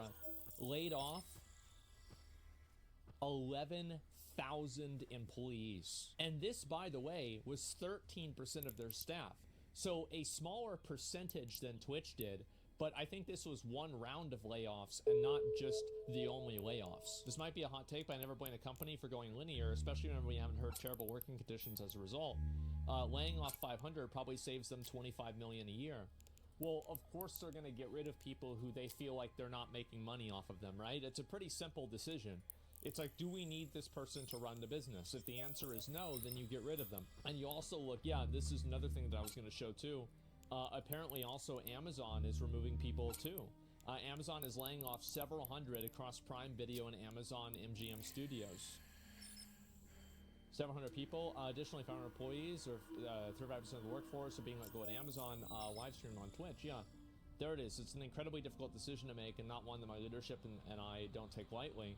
It's hard to say goodbye to so many talented Amazonians who have made meaningful contributions on behalf of our customers. And yeah, obviously that really sucks.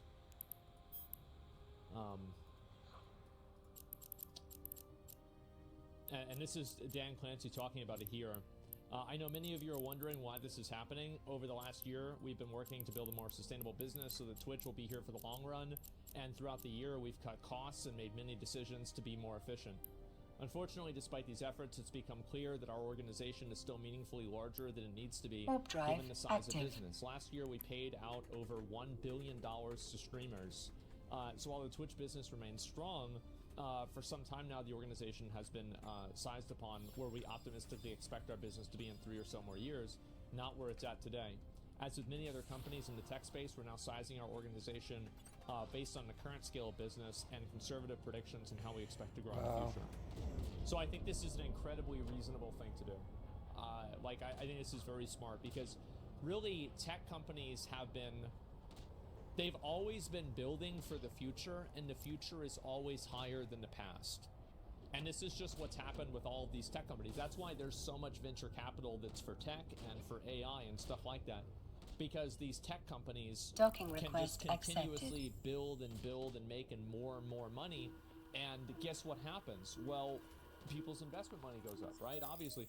But eventually that stops. Eventually that always stops. And like, you can look at what happened with Twitch, right? Let's look at it ourselves. And this is going to give us some insight into, like, obviously this is third party. It's not perfect, but we're just going to go ahead and look at it anyway.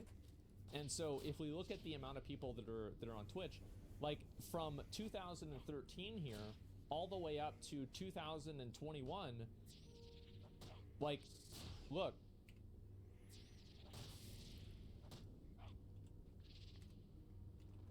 Like, if you take this graph and you draw a line, that line is like this. And it has gone up pretty much every single quarter almost. Not every single one. You can see, obviously, there's some dips and everything. But for the most part, the company has grown rapidly.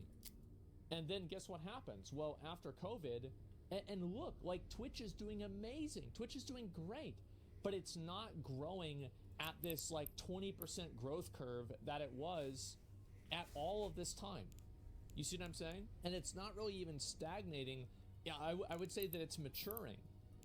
Like, it's reached a degree of market saturation that a lot of the people that would go to Twitch already are here.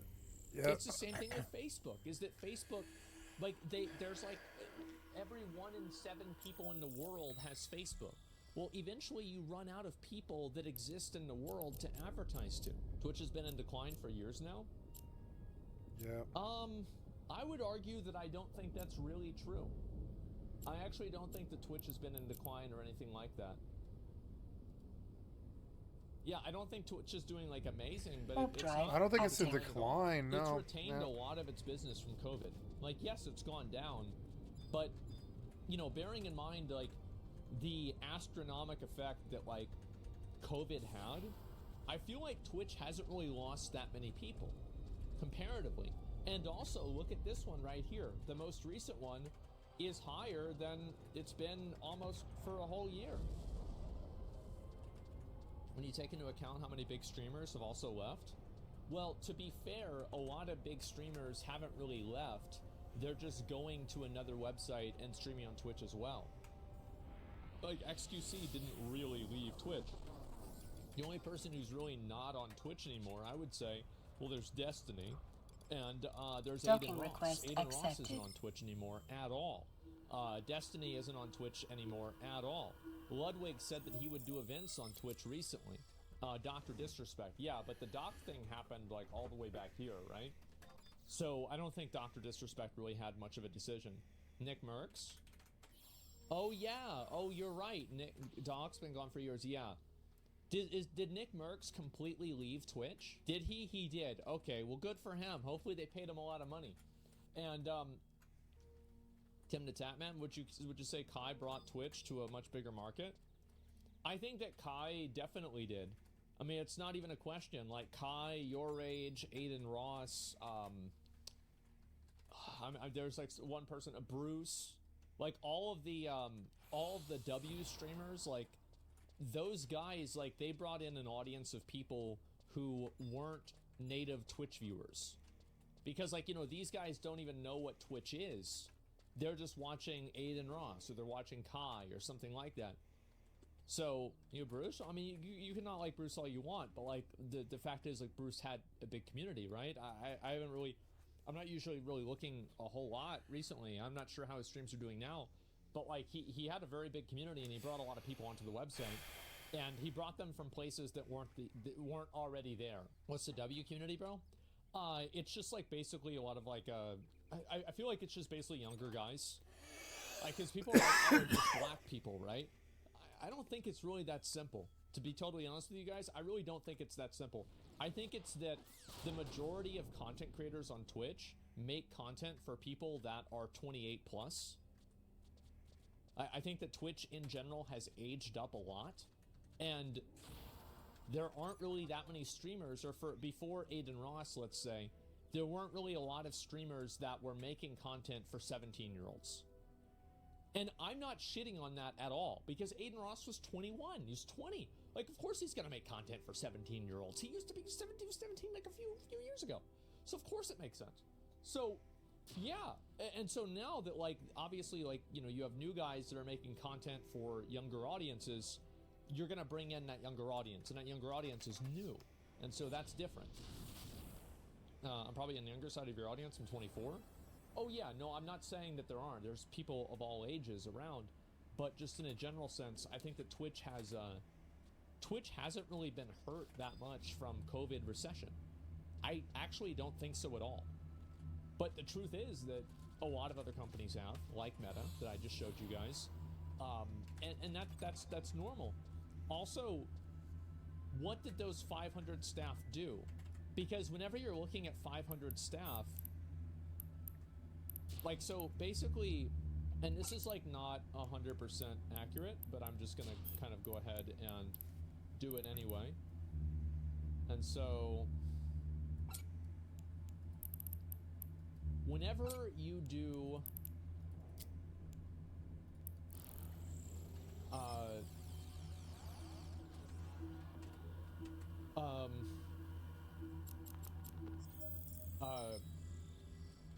product development, right? Whatever product development is for your company.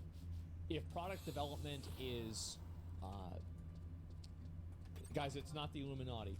If product development is coding, engineering, if product development is, you know, like running a website or anything like that, but you have a lot of people that are underneath that, like HR.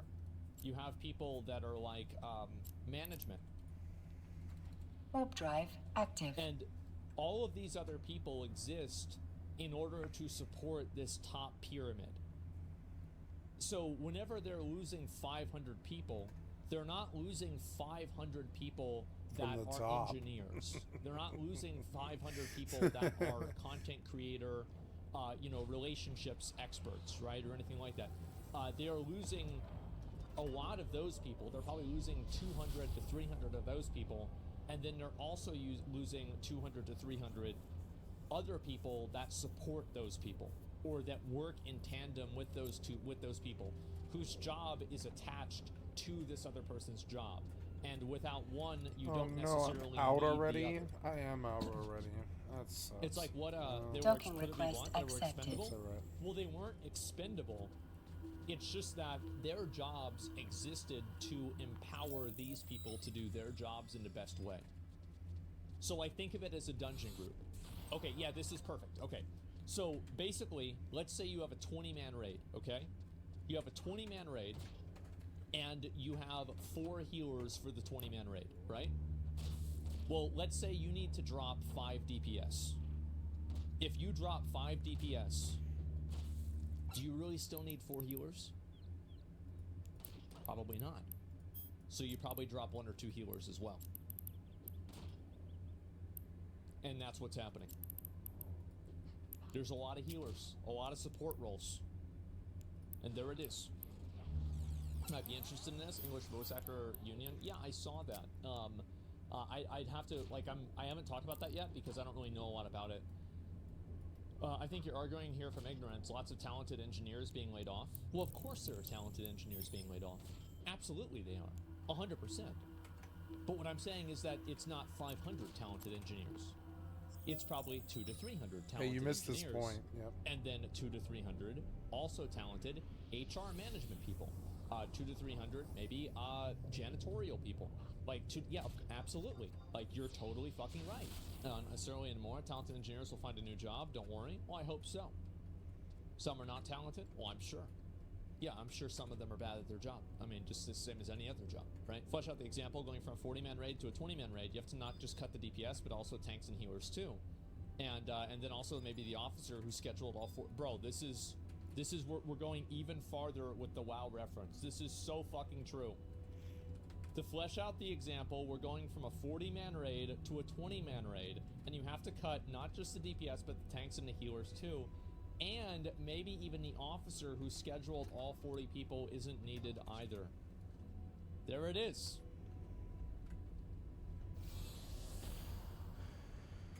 And that's what happens with things like this. People focus on just the devs and engineers without considering the rest of the personnel needed to run everything else in the company. Yeah, absolutely. If they had talent, why couldn't Dan find a use for them in their business model?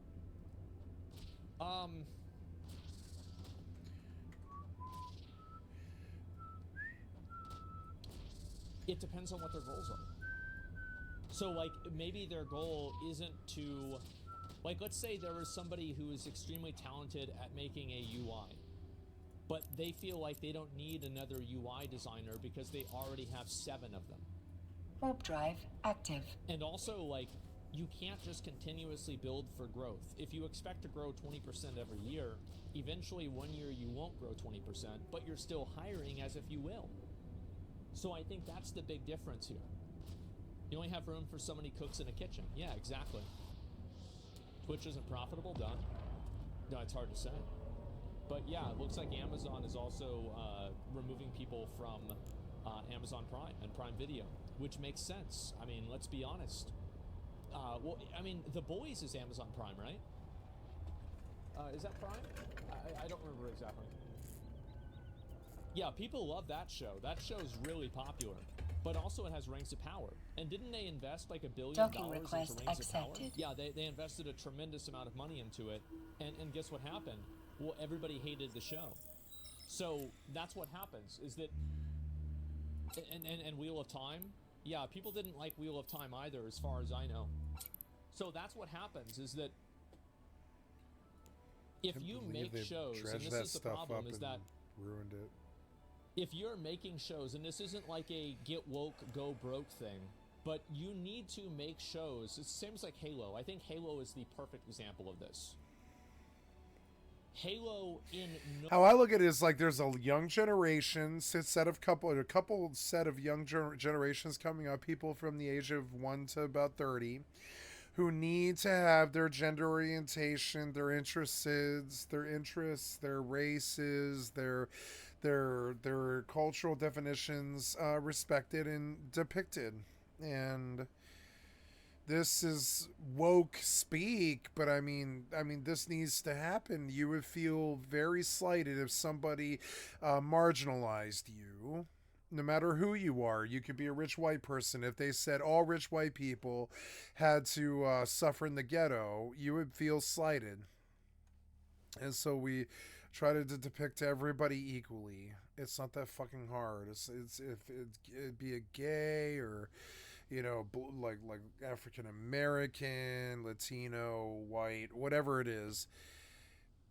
It doesn't matter. We try to include everybody in all the scripts and all the writing and all the depiction and all the cinematography and all the truth and all the writing and all that stuff.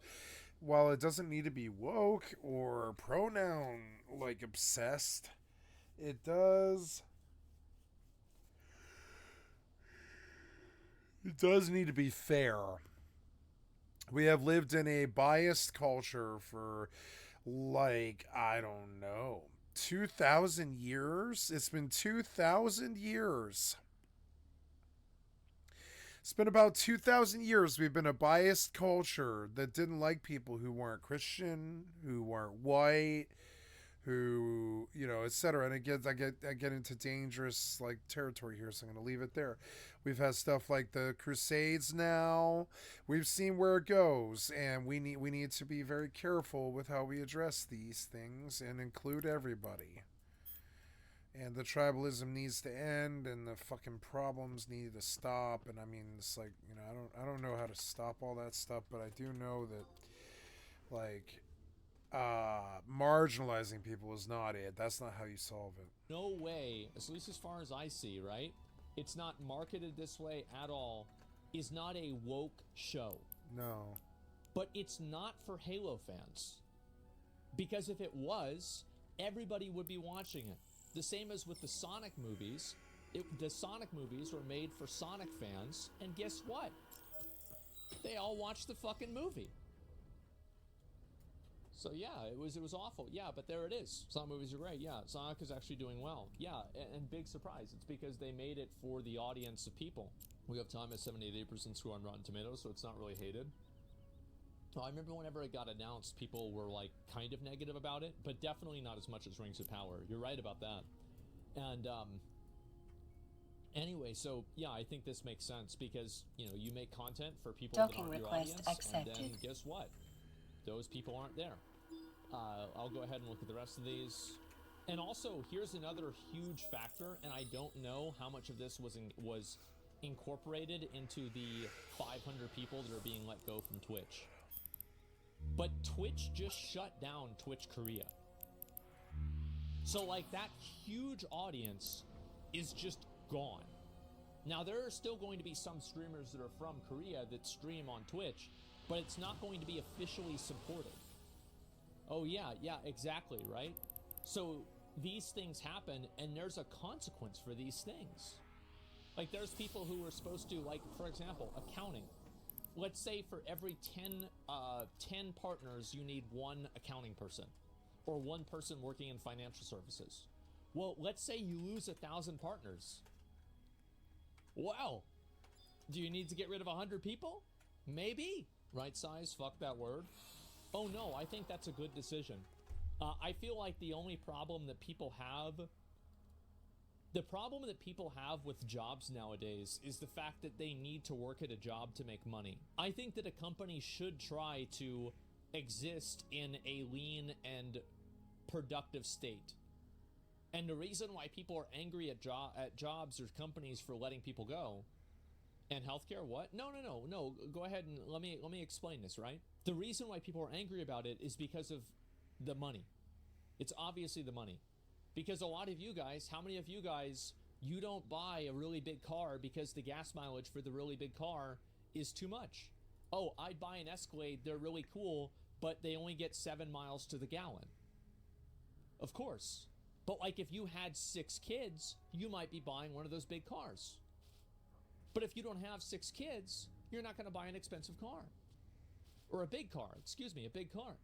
So everybody practices downsizing in their own life all the time. And I think that companies should do it too.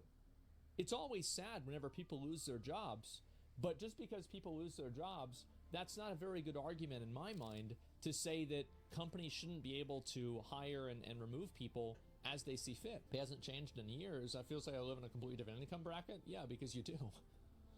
That's it. Lean and productive doesn't mean you work with Jack Welch style of management, which has taken over NBA education. It demands constant upwards profitability, even after the destruction of the company.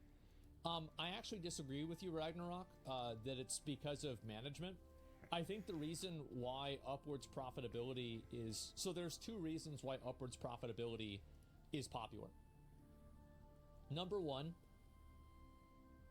the executives are not playing the game of making a good company. They are playing the game of making good quarterly earnings reports. And because of that, that's why you have displacements of accounting. That's why you have like all these accounting tricks that they use, right?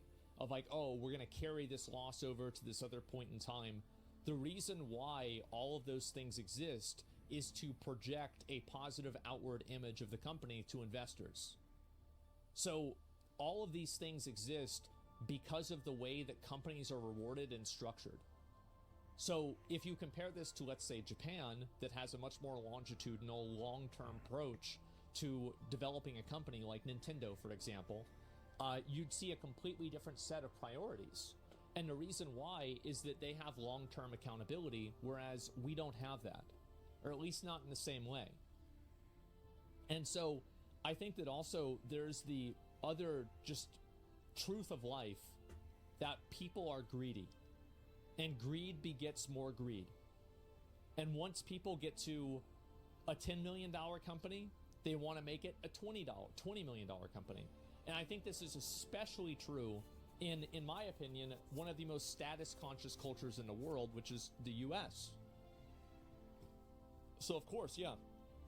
So I think this is driven primarily by the, fiduciary responsibility that executives have to shareholders because it's a publicly traded company. I think it plays into the human nature of greed. It's part of our culture fundamentally. And also, I mean, it's not a bad thing to want to grow your business either. This isn't all bad things. That's all 100% good. Yeah, this is just it. Capitalism has gone too far. I don't really think that's the case. I think that there are instances of that being the case, sure. But I think that there are instances where socialism, capitalism, communism all go too far. And I'm not really sure about communism, right?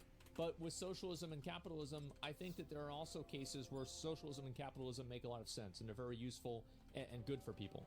So instead of thinking about things from the frame of mind of like, oh yeah, this is capitalism or this is socialism, so it's either good or bad or good, try to think about, is this good on a fundamental level? It's a balance. Yeah, it's a balance. Not sure about communism? Well, yeah, no, I'm not really sure. I always wanted to read the Communist Manifesto. I did. I wanted to read it in the same way that I wanted to read, like, the Quran. Like, I hear people are critical about Islam all the time. And they say, oh, Islam tells you to do all these things. Well, they're telling me that. I never read that. They're just saying that to me. And so I want to read it. I want to know what they said. That way I actually know what's happening rather than having it be dictated to me by somebody who has an agenda. This is a big deal, by the way. And this is how important it is. Do you want to know who one of the main groups of people who didn't want to have printing presses and mass distribution of Bibles was? Nazis. The church. Oh, no, the church? Because if they're the ones that can read the Bible, they have a monopoly on God. So, he's right think about that. And so that's why I wanted to read the Communist Manifesto. Not because I'm a big communist or anything like that, but I want to see what this guy said. Because obviously it was very effective. I mean, fuck. Killed a lot of people, right? So, like, what the fuck did he think? What actually did he say? Is there any validity in this? What's the truth of it? Then I would feel the same way about the Quran or anything else. My point is that I don't think that it is a fundamentally bad thing to want to downsize a company. It's not a fundamentally bad thing to want to run a lean operation where you are functioning at maximum efficiency. And I think that a lot of these tech companies over the last 3 years massively overhired for COVID, and on top of overhiring for COVID, massively overhired in the projection of infinite 20% growth years. That finally stopped, and now they have to mature as a company. They're not stagnating, they're maturing. The same as Meta is, the same as Twitch is, Amazon Video, because Amazon Video is another new industry whenever you really think about it. How many years has there been like movie industry, like these like streaming movie industries like Netflix and Amazon Video and stuff like that, like Peacock? All of this is very, very new.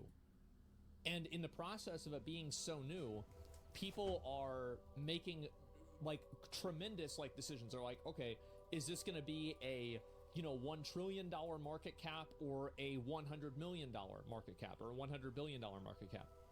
Like, what is the scale of this business? Yep. And they're figuring that out at the same time that everybody else is, because everybody gets to decide how big that business really is. So that's what I think. It's sad that all the people at Twitch lost their jobs, but this is the natural order of things. Losing their jobs. It will be determined whether it was a good decision or not to get rid of them in the coming years to see how Twitch evolves. You should watch Bezos' interview on Lux's podcast. Yeah, definitely. I hope you don't watch that. Quran is not the only scripture of Islam. Yeah, the Bhagavad Gita, is that the name? Yeah. Sorry, I'm Bhagavad Gita. Bhagavad Gita. Text as well, right? That's Hindu? Oh, I'm an idiot. Yeah. I forgot. As I said, but I know that there are other. Oh no! Sorry. You said. Is that it? Yeah, well, either way, like what the name is kind of irrelevant in a way, right? I'm not trying to be rude here, but it's kind of irrelevant. Like, you can see kind of what my point is. The problem is, it seems like upper management does not seem to pay any price for misplanning their workplace demand. That's not true in this circumstance, because a lot of executives at Twitch also left. There was one executive that we worked with a lot.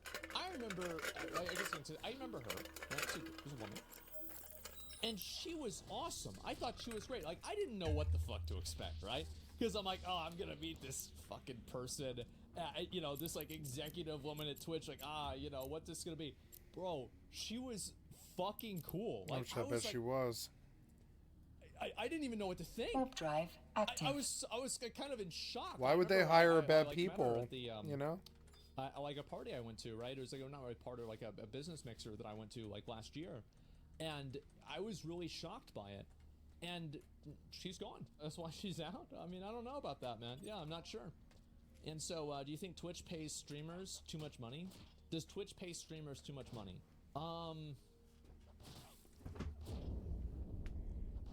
That is up to streamers to decide. No, I don't think so. And the reason why I say that is because if streamers are, what do you call it? If streamers are not being compensated fairly, and this is why I think that streamers can never be paid Docking enough. request accepted. And they can never be paid too little either. Because streaming is one of the best free markets that exists right now. Yeah, I agree. Because if you don't like the money that you're getting, like, you can go to another platform. Yep, I don't like right today. Today I was like, I'm done with Twitch spies, like in stream snipers. I'm just done with them. I don't need that, like, you know. But I don't think that's Twitch's fault. That's just they just empower people to do that. It's not Twitch's fault that they're empowering them to do that. It just happens. So I'm like, okay, well, I'm done with that aspect of it, but it doesn't mean I'm done with Twitch. I think they're a good company. I actually have enjoyed my time on Twitch when you don't include the other people, you know? Like I mean, a lot of the people are really great. I have some 20-some friends who I really treasure. But then, you know, for every good person, there was like 4 bad actors or something. It was annoying. So... directly by your performance as an individual and your relationship that is direct to your consumer. And what is unfair about that? Yeah, nothing. Yeah, like a street musician. Yeah, exactly.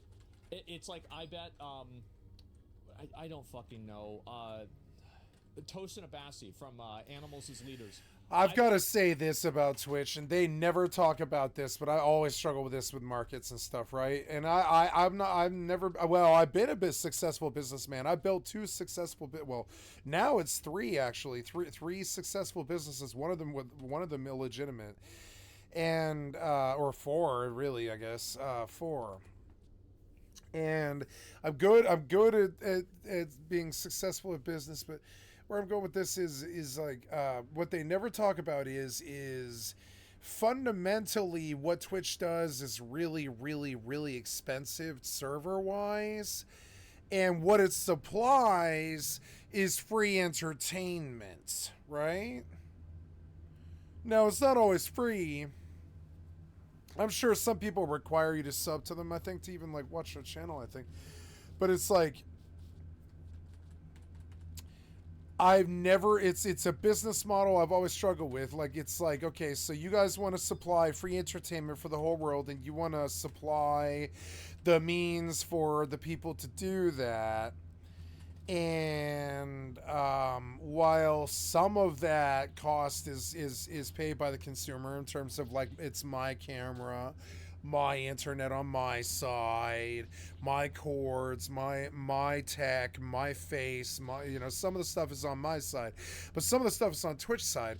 And where I struggle with Twitch, and I think this is one of the reasons why I think it'll just die fundamentally, is at no point was it about sussing out some sort of like monetization of your like abilities or skills or something in some way to chart it on like a graph or something like that, or some way to show the people that you have something of value. It's like the whole expectation is a bunch of kids. I think what they thought it would be is a bunch of kids will watch. I don't know where they thought their money was going to come from. Now, I guess it was from ads and sponsorship, and ads. It was a good idea. Ads are a good You've been thing. examined. Well, the ads are not a good thing, but like the sales of AdSense and ad revenue to keep all of this going is a good way to look at it. I like that, but also, I'm not sure ads work. I'm not sure where all those ad companies get all that money from. I think they've been misappropriating that money. I don't think like this business based on providing free entertainment for anybody who wants it, even if there is ads included, is that solid of a business model.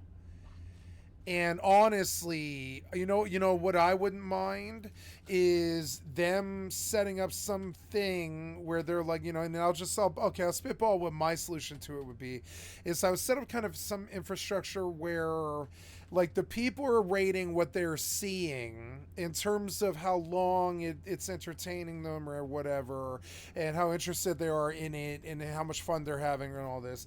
And if you want, you can be on the platform, and even if you're at the bottom end of that, but you're sussed out in terms of value about how often, and then they should shunt people to your channel so that they get an experience of who you are. And then at that point, like, you are sussed out on a more realistic thing where like what you supply, like, so like say you're the, and I want to use an example here, say you're the, and it's a bad example, but say you're the #1 shotgun guy in the world, and there's a whole bunch of shotgun guys in the world who are really interested in what you have to say. Now they'll pay.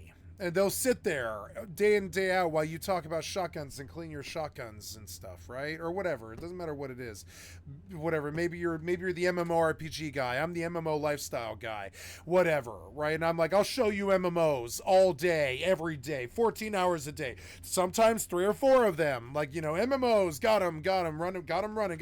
Got 2 running right now, but I mean, usually it's like 3 to 4. And it's like, you like MMOs? Like, yeah, I got them, and I'll entertain you in other ways too. On top of that, and I'll and I'll make you laugh at me, and I'll make you hate me, and I'll make you love me, or whatever. And I believe that this should be sussed out in the reality that, like, if people were steered through the system to something more akin to like people volunteering to do cable television, which is what they're doing, but like they don't have the marketing right. I don't think AdSense and revenue was the right way to do this. I think it has something to do with like statistics, like how long the person's willing to do it, how many people they can reach, like how responsible they are, all this stuff. And I don't like, and I don't know, like the whole intrinsic value of, oh, well, you get to watch people for free. How did Twitch survive on that business model? Oh, you get to watch people for free, right? How did they survive? Is AdSense enough to keep them going? I think it is if they run like a 50-man company, and they're like a .com revolution thing, and they have Google offices in one place, and they're not like spread out all over the world, all super thin and and kind of dumb. I think I'm on the wrong macro page. Oops, there we go. I think they have a good model in terms of ad revenue, but where I think it could be better done is I think the revolution is kind of like television is going online, and rather than just Seinfeld and just TNT and just AMC or whatever, we also have a whole world full of amateur media entertainers. And you can come pay for us. But I'm like, and so what I suggest they do is they charge us all like a $50 flat fee or something, and like a little bit less than that, way less than that, like $20 or something. Like, I don't know. Netflix is like what, $7 or something like that. So it'd have to be cheap. It'd have to be like 10 or $12. But for like $12, they should just give you endless commercial-free fucking entertainment from entertainers like me, where those that entertainer might not get paid more than 20 grand a year. Like, I'd be okay with 25 grand a year for the slow MMO style that I'm doing, but I still want 25 grand a year, and I want them to pay me that for the whole year's worth of work I do. And, you know, and while the people can vote with their money and stuff, I think there's this really sad implication of tipping and donations where essentially the entertainer is forced to sort of beg and become a spectacle to people. And I kind of wish it was more like an actual job where they were like, well, you clocked 20,000 hours this year. You pulled 40,000 new viewers. But only maybe, you know, maybe 600 or 800 of those people actively liked you, but 40,000 people came through and saw you, and that's what my statistics are like, or something like that. I have to go look at the year-end statistics and stuff, but it's a lot. Like, I'm starting to pull like thousands and thousands of people. They might not stick around, but I have the possibility to pull like thousands and thousands of people, and I want them to suss me out on value like that, where like it's literally a bit more honest and a bit more kind of like their marketing isn't based off AdSense and ad revenue, and more like towards steering you towards where you should be and empowering people to teach each other how to be I think all of humanity now kind of wants to be each other's teachers and teach each other how to be everything. And so why not pay the people if they're passionate about it and give suss them out on a like a value scale. And I think a lot of this is based around luck in a system that shouldn't be. This is all computer stuff. I think a good AI algorithm could really steer people that really want to see what we like, really want to see you a lot better than they're doing it right now. It's all based towards ad revenue, which is to me so sort of like what's the word? Like almost lobbyists, you know. It's almost like ad revenue to me is like lobbyists for particular entertainers, because it's like only the super big entertainers get the lobbyist interests and that ad revenue money. But I mean, like, if there's a need for 1 million entertainers on the planet, because it's the internet age where we all have like streamers and content creators instead of cable television and stuff, why can't it be a paid job like television, where they're like, oh well, we're just gonna cut out like going down to the fucking recording studio for the average news anchor or whatever. You can just be a news anchor in your home if you want to entertain people with your entertainment. You know, and that's fine, and we'll suss you out, and we'll pay you an entertainer. Like, I don't know what I'm really proposing. It's just like their system is based around the tipping system, which to me is like the worst system in history for actual service. For actual service, I'd rather that service, like, now I like tipping actually, but I don't think it's a good system for the average service person, unless they're extremely good at what they do, or they're extremely beautiful or something. Whatever it is, whatever their advantages. But like mainly, it's I would prefer that the service fee included the gratuity. And that's what I would prefer that happened here. Like, you know, if like, for instance, a good way to look at it would be like, you know, if you pay $20 for Prime Video, you have access to the entire catalog. My thing is why not charge everybody who wants to use Twitch $20 a month and just give them ad-free streamers that are paid by their interest? But it should pay everyone, like all of that Twitch, why Your not? skill has increased. Why not corporatize it and kind of like. I don't have their solution. I'm not facing the same problems as them, so it's hard for me to spend time here like trying to dream up instant solutions to their problems. My thing is like this free model it doesn't really work. What I want is for them to make big conglomerate money by charging Netflix type money for like a $20 a month subscription to Twitch that everybody's expected to pay the way they're sort of expected to pay Netflix or Prime or Apple or TV or any of those, right? Why not pay streaming service fees? I think that's kind of what people are more willing to do now, right? But because they do that, Twitch then takes that, and then so Twitch gets a certain number of million of subscribers. Say they pull like 100 million subscribers at $20 a month. So they're getting, 100 million times $20 a month, and what is that? That's that's 2,000 million. It's just like $2 billion a year, right? So they take that $2 billion and they shave 0.6 off for themselves, but they take they walk with 600 million for all the infrastructure and all the shit that they need to do, but the rest of it pays out for all the entertainers who are just like paid all day, and they and they have to worry about their own budgets and all this stuff. But it's kind of like how an Uber driver is networked like by Uber. Why not let the I don't know, how Uber kind of made driving a lot easier for if you want to learn to be a driver. It's just like it connects you with people who want cheap rides in a city. That's what I think Twitch should be. It should connect you with streamers who have the same interests as you. And then if they don't pull a lot a lot of retention, then they don't get then their monthly cut is less and less, depending on how much retention. But no matter what, Twitch still steers traffic to their thing. The algorithm still gives them their fair chance to ensnare people to their form of entertainment, right? And this will very quickly suss out the fake entertainers who are just there to cause drama and problems and all the people that can't really actually keep the butts in the seats. And then and then it pays out better depending on what the retention is. And they're not interested in making people famous. They're interested in marketing products to the people who want to watch the people who are famous. In my estimation, they're better off selling like an entertainment package that just steers you flawlessly, kind of how like the PSN store kind of steerlessly flaws you to like a gaming experience pretty quickly. That kind of thing where you're like, oh, this guy really likes playing MMOs, 3 MMOs at the same time like me, and it just steers me to him, and I can watch him forever in perfect 4K.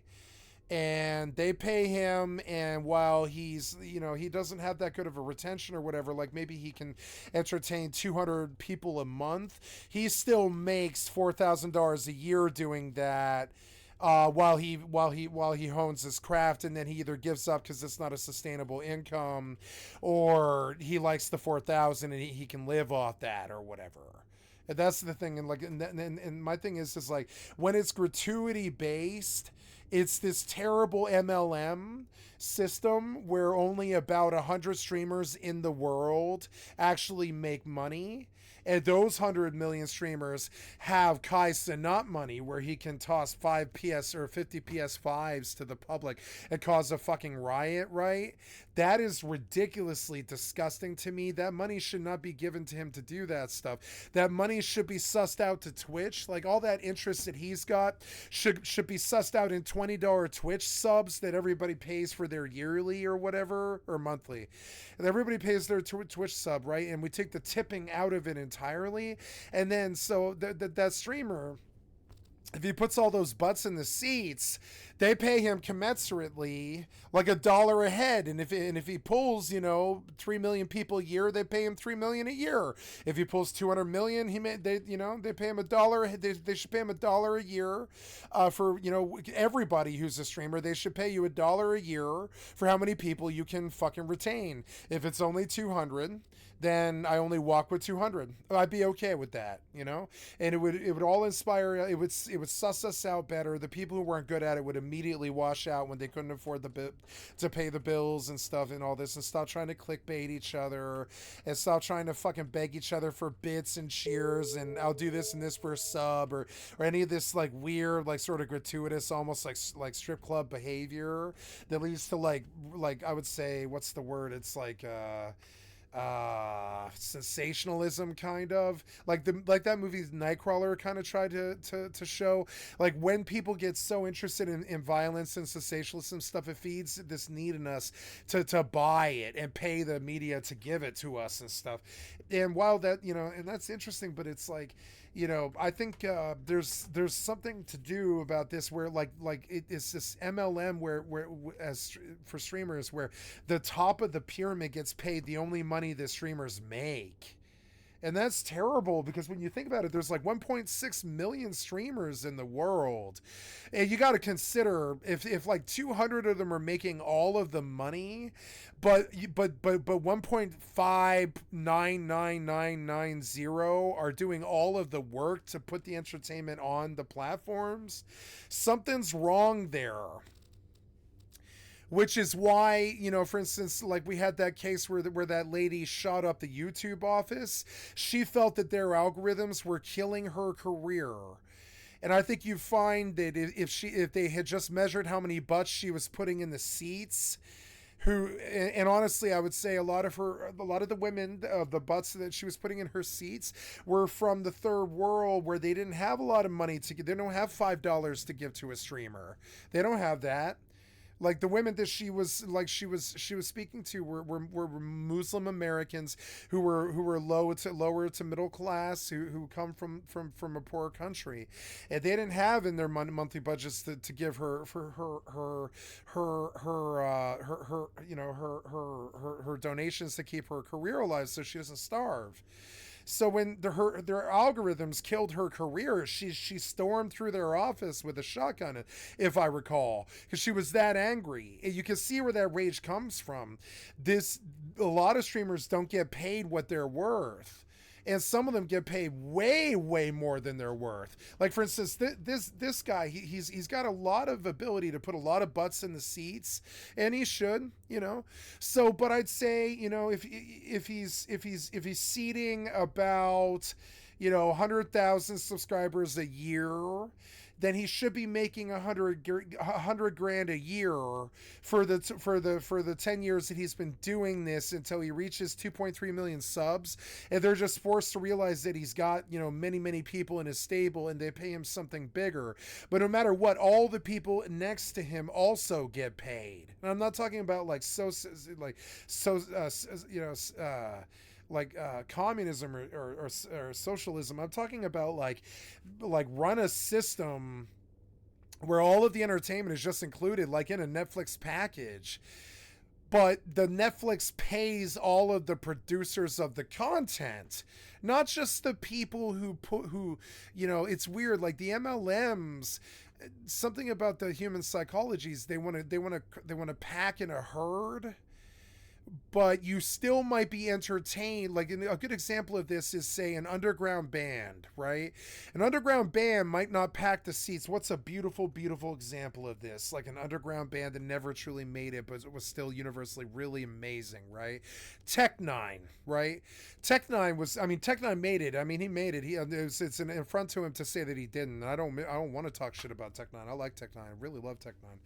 And, but the industry is a bunch of punks, to quote Tech-9, and they never let him in that. They never let him in that fucking game. They weren't going to let him in that game and stuff. He had the skill, and he has influenced so many fucking rappers in the world. I mean, like Speed Dom was like him and Eminem and Twista, and I think like Crazy Bone, and oh god, I think that's it. And Yellow Wolf, right? And Yellow Wolf was on that one, yeah, the ciphers. And like, without Tech-9's influence, we wouldn't have had all of these artists. We wouldn't have had them. He's been around since all before them stuff. So, but they never did pay Tech-9. They never gave him a fucking record deal. He did it all on his own, right? That's fucked up, because now it's weird because now he's rich, of course, because he sold platinum albums, but he did it all on his own. And the entire way They didn't like him. They didn't like his subject content. They didn't like that he was high all the time. They didn't like that he painted his face. They didn't like that he was blah. I'm not going to say it, but I mean, they didn't like that he was African American, and, you know, I would say, and they struggled that he was like from KC Mo, and he was from the murder capital, and he came from a dark place, and so I'm saying it sucks that he has to sling records for 20 years to make $1. You know, why couldn't we just pay him for the seats that he put the butts in? Why did he need a record deal? Why does he need middlemen? Why does he need a record company? I know he needs sound production, and I know he needs like musicians. He's got stuff that he needs to do. But like overall though, Tech Nine is a wonderful example of somebody who made it without their help. And honestly, I would have liked somehow I would have liked the music industry just paying him by the fact that we were listening to him. You know, and it was weird because it's not like that. It's like everybody has to steal his music when the MP3 revolution hit, and it's weird. It's like it's hard to suss out value of art. Well, we tend to want to pay the top 10 artists, you know, and only the top 10 artists. And we say, oh, that's all we need. That's what everybody's listening to. That's all everybody cares about. They're the only one who's pertinent. They call this the top 40. But in my experience, it's all the underground bands and all the third party and gaming companies, you know, that made stuff like Flower and Flow that really change us. It's the underground cult classics that really define who we are. And it's the AAA is where we live, but I think like the meld of the underground and the AAA is what turns us into who we are. And so this inability to pay brand new artists for entertaining people for so long is really kind of an Ouroboros that eats the art industry alive. And I want to see I want to see the Twitch more interested in steering people into exactly where they should be. Like, for instance, I feel like for some reason there was a bunch of kids who ended up in people like Dream's channel, like 10 years past his Minecraft career. I watched a bunch of stuff about Dream recently, and I was like, interesting, nice Minecraft streamer, totally at first anyway, started out like totally innocent, totally cool, but then kind of like got into some controversy and stuff later in his career, which I don't want to talk about. I don't like that kind of fucking TMZ shit.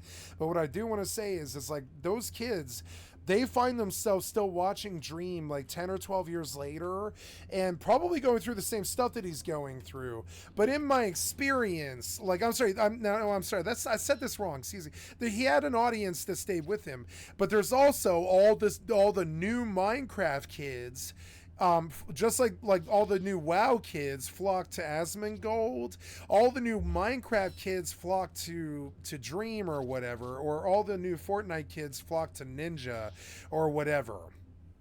And in my experience, what I think should happen, in my opinion, what should happen is the Twitch algorithm should steer kids to streamers their own age who are going through the same thing they're going through and who are interested in the same games. That's what they're interested in, speak the same language and are into the same influences and stuff. But it should connect them to people that aren't famous, you know? Like it should always connect them to people that aren't famous. That's the problem. Like people that aren't famous should be given the chance more than people who are famous should. The people that are famous should be pressured to keep the people in their fucking stable all the time. Like one of the things I'm not worried about is keeping people in my stable, because I don't have a profit margin at the bottom to worry about. I don't have investors. I don't have somebody tapping their foot. I'm not going to end up homeless and starving if nobody pays me any money. You know, so it's okay for me to kick people to the fucking curb and probably hurt their fucking feelings pretty bad. Specifically just because, like, you know, I don't have any fucking monetary bottom line about, I have no compunction. Literally how I view it is like there's 3.5 billion gamers on the planet. Maybe I might get some other people who aren't gamers in my channel. I have before. Like, for instance, I have a friend who makes Lego stop motion, who came through because of Life is Strange. I think I was playing Life is Strange on Xbox, and he liked me, and he was like, "Will you show my Lego stuff on your channel?" And I was like, "Yes." And his stuff was amazing, and I forget his name, but he was, you know, awesome guy. And that's an example of somebody that I pulled that had nothing to do with video games. I had a paraplegic, I'm sorry, paraplegic, sorry. I met a paraplegic Olympic bicyclist who liked my work from my single day that I spent on Destiny 2, who gave me, I think it was $100, right? And I was very shocked and surprised. And now he was a gamer. He liked me. And he was a gamer. He's like, "I like your attitude. I think you have some come up on about you. You could do well and stuff." And I was like, "Okay, cool. Thank you." You know? And that surprised me out of the blue on some game that I didn't even play. And I was like, okay. And that's the difference. Like, we always want them exposed to new people. Like, we used to use an algorithm called Stumble Upon to find websites that weren't steered by the fucking Google algorithm, so we could find stuff that we didn't know about, because oftentimes they would just steer you to things that you were interested in all the time. You know, it wasn't really about finding new stuff. It was always like trying to sell you stuff or showing stuff that you already knew about. And so now I don't know how they would fix it, but I think a good idea would be to use their computers and their AI and their tech to bring a more fair experience to paying the content providers, as opposed to a tipping system. I believe people should pay like a $20 fee to be on Twitch.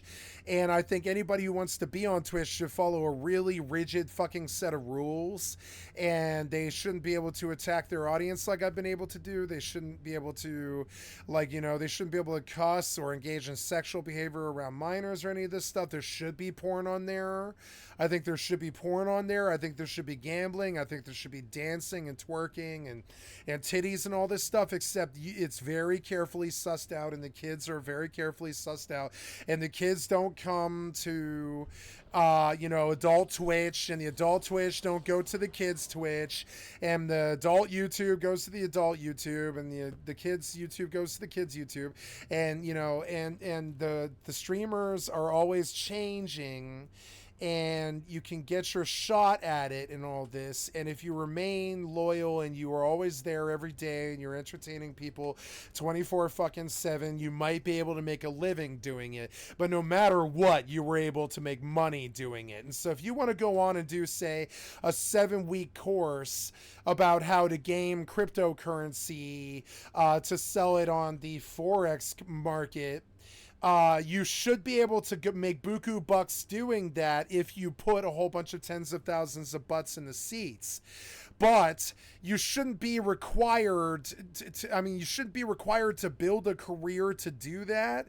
You shouldn't have to build a reputation to be able to do that. The system should pay you commensurate to what you do. If you put 20,000 seminar butts in a seat and they're all learning from you how to do crypto and stuff or whatever for that 7-week seminar that you do, you shouldn't have to do a content provide. You shouldn't have to be a streamer 24/7. You should have a yearly income from what you did that year of how many butts you were able to retain in the seats. And the algorithms didn't steer people to Asmongold, they steered it to everybody.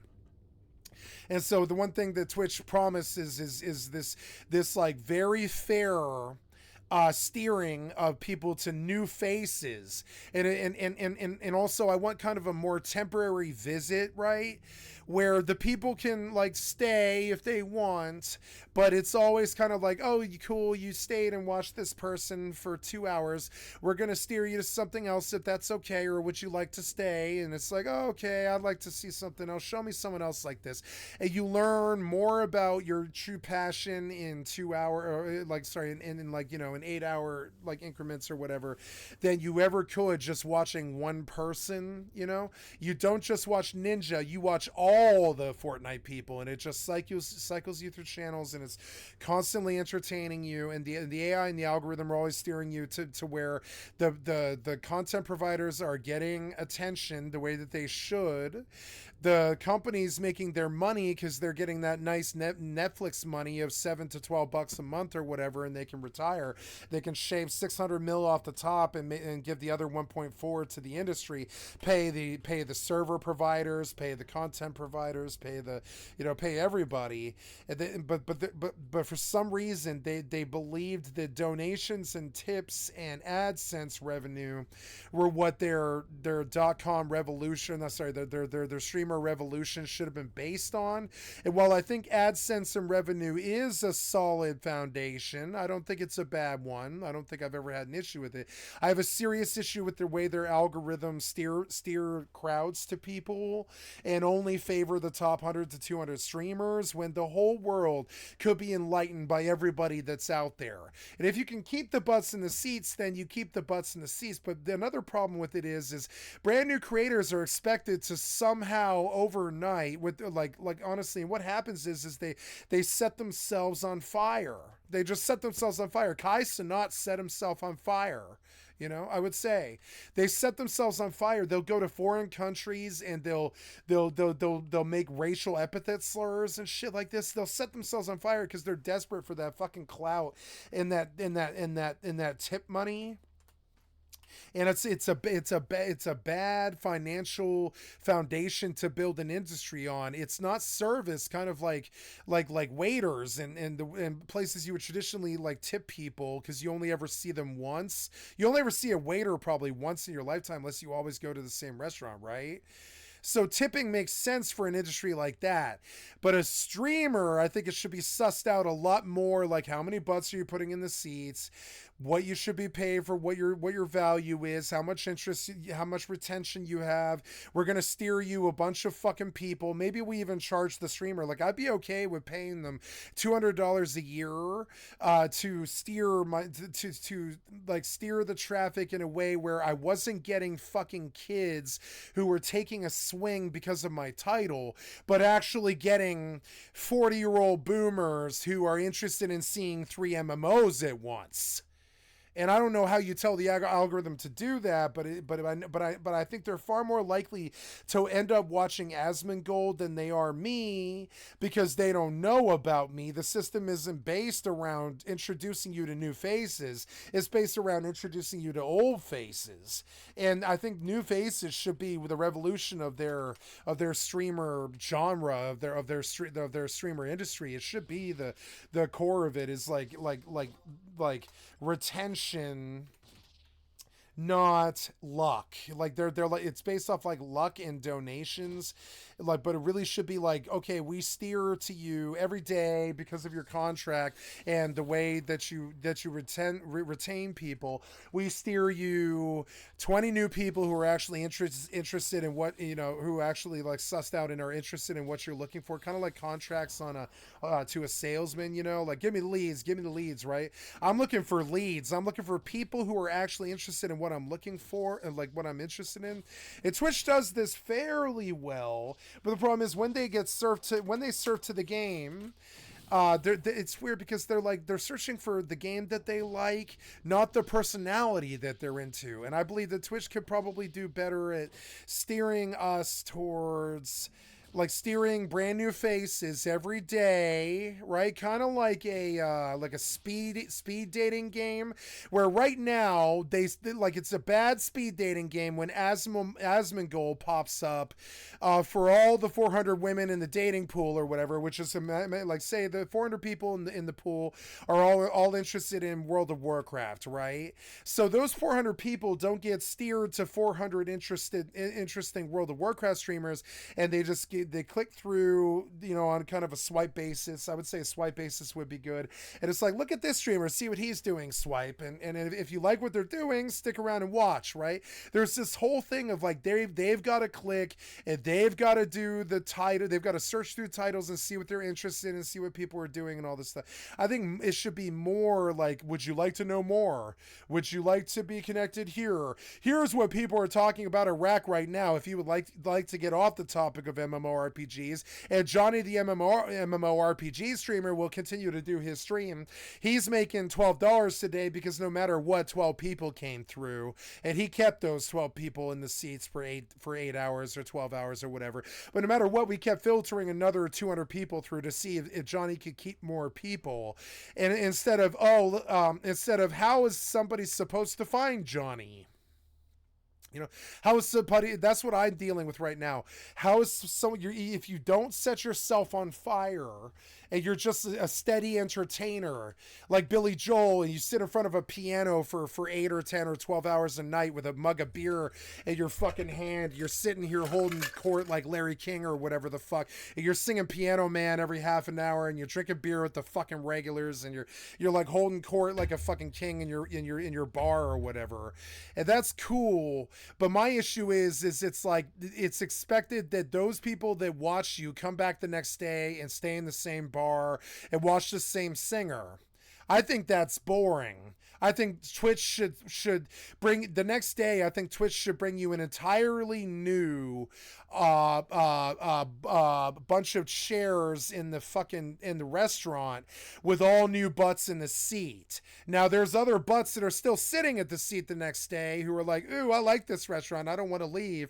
But no matter what, there's still an influx of new people, and every 5 or 10 minutes a new flux of like 20 people trickle into the channel. If you're pulling 20 people, if you can retain 20 people, 20 more people should trickle in an hour or something like that. And if you can retain, then you don't. And after a while, the algorithm susses out that you're not actually interesting, and that you can't entertain people, and you can't make them smile or laugh, or you can't keep it going like this. You can't run the fucking conversation. I don't care what people say about me. I think I can entertain them.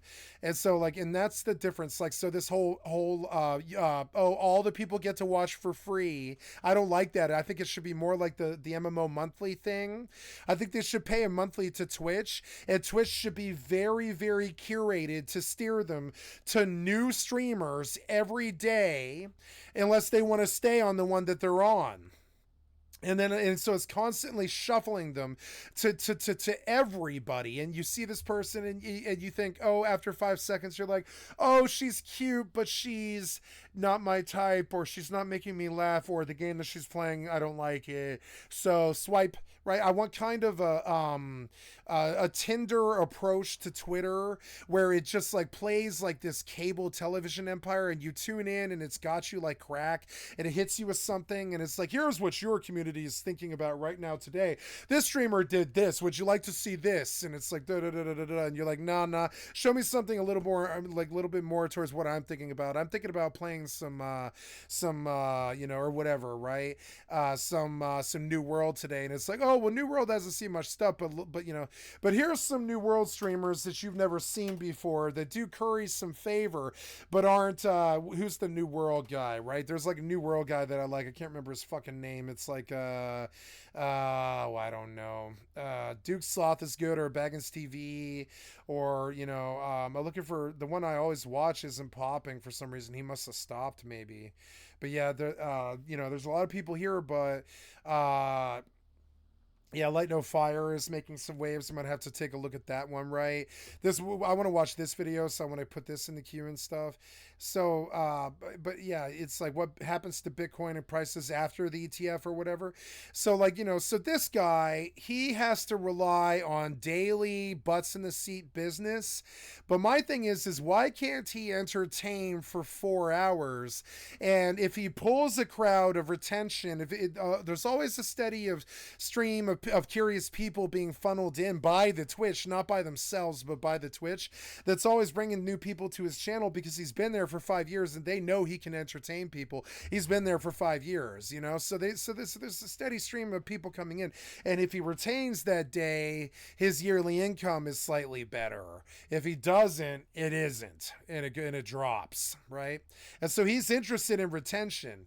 There's this whole gambling, griftonomics, tipping system based around streaming with stuff like tip me on Patreon, tip me on my donos, tip me on my dono page.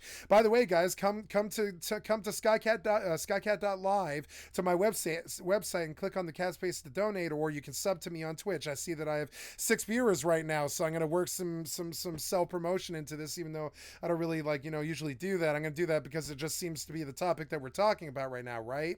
Now, I have to do all this self-promotion, but I don't know why Twitch can't do that for me. I don't know why Twitch can't run my commercial every time they leave the channel. Why can't Twitch show them what my identification is? Maybe they steer people to me based off my gender orientation, my body size. I don't know. Like, I feel like they've failed at connecting the people to the streamer that they should actually see. So then there's only like 200 popular streamers in the world that pull all the market share, and those guys all go crazy gambling because they have more money than God. And that's kind of crazy that, like, it shouldn't be like that. It should be more centralized and a little bit more fair. And if you can put $1 million butts in the seats, then you should make $1 million. But what's wrong with a person who can only put 25,000 butts in the seats every year? Why not pay them $25,000 instead of like me? Like, I can put 25,000 butts in a seat a year. We know this because I've seen the Twitch statistics and stuff. So if I can do that, why don't they pay me 25 grand a year? If I can put 25 butts in the seats in a year's time, why don't they pay me 25 grand a year? Sure, I don't reach, what's Asmongold at? I don't reach the same numbers as Asmongold right now because I'm only 2 years old. I haven't set myself on fire. I haven't attacked somebody or started some war. I don't want all those politics in this industry. I want them to pay us what our due is and try to help us reach new people. The people got so angry at them for what the algorithm did to their careers that literally a woman shot up the YouTube offices. And so why, okay, so if your algorithm is so bad, why can't you guys fix that? Take your money and fix that, and maybe make it a little bit less like, kind of like, oh, this guy suddenly made, $1 million in a year off streamer income, to more like 1 million streamers made $1, but they at least made $1. Something like that. It's a little bit more like, If he went out and he was... There's not a survival of the fittest thing. There's a survival of the fittest thing to streaming. There is. But it's not direct, though. It's not logical like you would think it would be. It's more about whether you can stay hip or not. But there is a survival of the fittest thing in the streaming, like, entertainment industry, is in the respect that, like, because you can't get the audience that you need ever, because they can't seem to find a way to steer them to you, you constantly have to base yourself to people that aren't actually interested in what you're interested in. And so, like, for instance, I get a lot of Rust abuse from Rust players who don't like how I play Rust. And I get a lot of abuse from WoW players who don't like how I play WoW, right? Now, I question, why are those people in my channel? Shouldn't the algorithm steer them to somebody who's super good at WoW or super good at Rust or whatever? Like somebody who prides himself at it, like Stevie, who only plays Rust, right? But what I'm looking for is the 40... See, I know there's only like 40,000 people in the world who are probably interested in what I'm doing, which is 2 or 3 MMORPGs at once, and then maybe my personality on top of it, hopefully we can say. And so now, like, so I want my 40 grand. I think Asmongold wanted the 2 million people who still play WoW, and he got them. And my thing is I want the 40,000 people who might be willing to play 3 MMORPGs at once and see what maybe a pioneer in that industry might be willing to do. I receive a lot of goddamn abuse and straight bullshit. I'm talking about cockfuckery. I don't care if their complaints are valid or not. I get a lot of fucking bullshit from people who don't like me. Okay, cool. Go watch someone else. It should have shuffled you to someone else like 2 years ago who actually is somebody that you want to see. But no, my channel gets filled with people who can't find somebody interesting to watch in the industry that they want to see. So they end up like entertaining themselves by verbally abusing me or trying to trick me or dox me or whatever. And that's very weird. I think if they were just happy by what was on their screen and they were entertained and they'd be happy consumers or whatever, and then they saw Rust streamers who made the play that they actually want to see, as opposed to the Rust streamer who is alt-tab playing EVE Online half the time, or whatever, or Final Fantasy 11 all the time, right? If I'm not the streamer that they don't want to see, I don't get abuse from them. The Twitch algorithm just should shuffle them off very quickly because I'm not what they want to see. And it should always be bringing anybody who's doing searches for MMORPGs, anybody who's doing searches for World of Warcraft, anybody who's doing searches for Final Fantasy, anybody who's doing searches for Rust, anybody who's doing searches for Fallout and stuff like that should see me at least once. And the algorithm should be interested in cycling them through a bunch of prospects and stuff, right? And like, and I really think that this tipping system and this bad algorithm system that steers them all like an MLM to the top 200 streamers is killing the industry. And that's one of the reasons why people like Dan Clancy taking over is a good thing, because like they need sweeping industry reforms now. They thought that system was going to work, that foundation of, oh, everybody gets to watch for free, and if they do pay any money, it's like 50% to the Twitch and 50% to the streamer or whatever it is, or 70-30, I forget what the cut is, or whatever, 60-40, I forget. And that's cool, but what I would rather have is people terrified of coming on Twitch because they're scared of entertaining crowds, right? I think there's a lot of streamers in the world who are actually terrified of public speaking, which makes no fucking sense to me. You know what I'm saying? One of the things I know about myself is I can go into Times Square and I can get a fucking megaphone out and I can yell this conversation that I'm having right now to the fucking Times Square. I don't care. I really do. And I would try to talk to them, right? I'm not scared of being in front of Times Square. I guarantee that one of the problems with streaming right now is 900,000 of the 1.1 million streamers out there would be terrified as shit at a house party.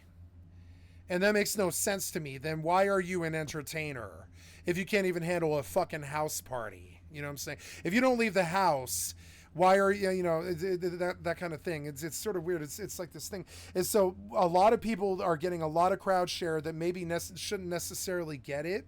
Like I look at him and I see somebody who's not anymore. He's changed his image and he should have changed it right when he should have, because like just 2 years ago I would have said he never leaves the house. He's your average basement dwelling neckbeard type.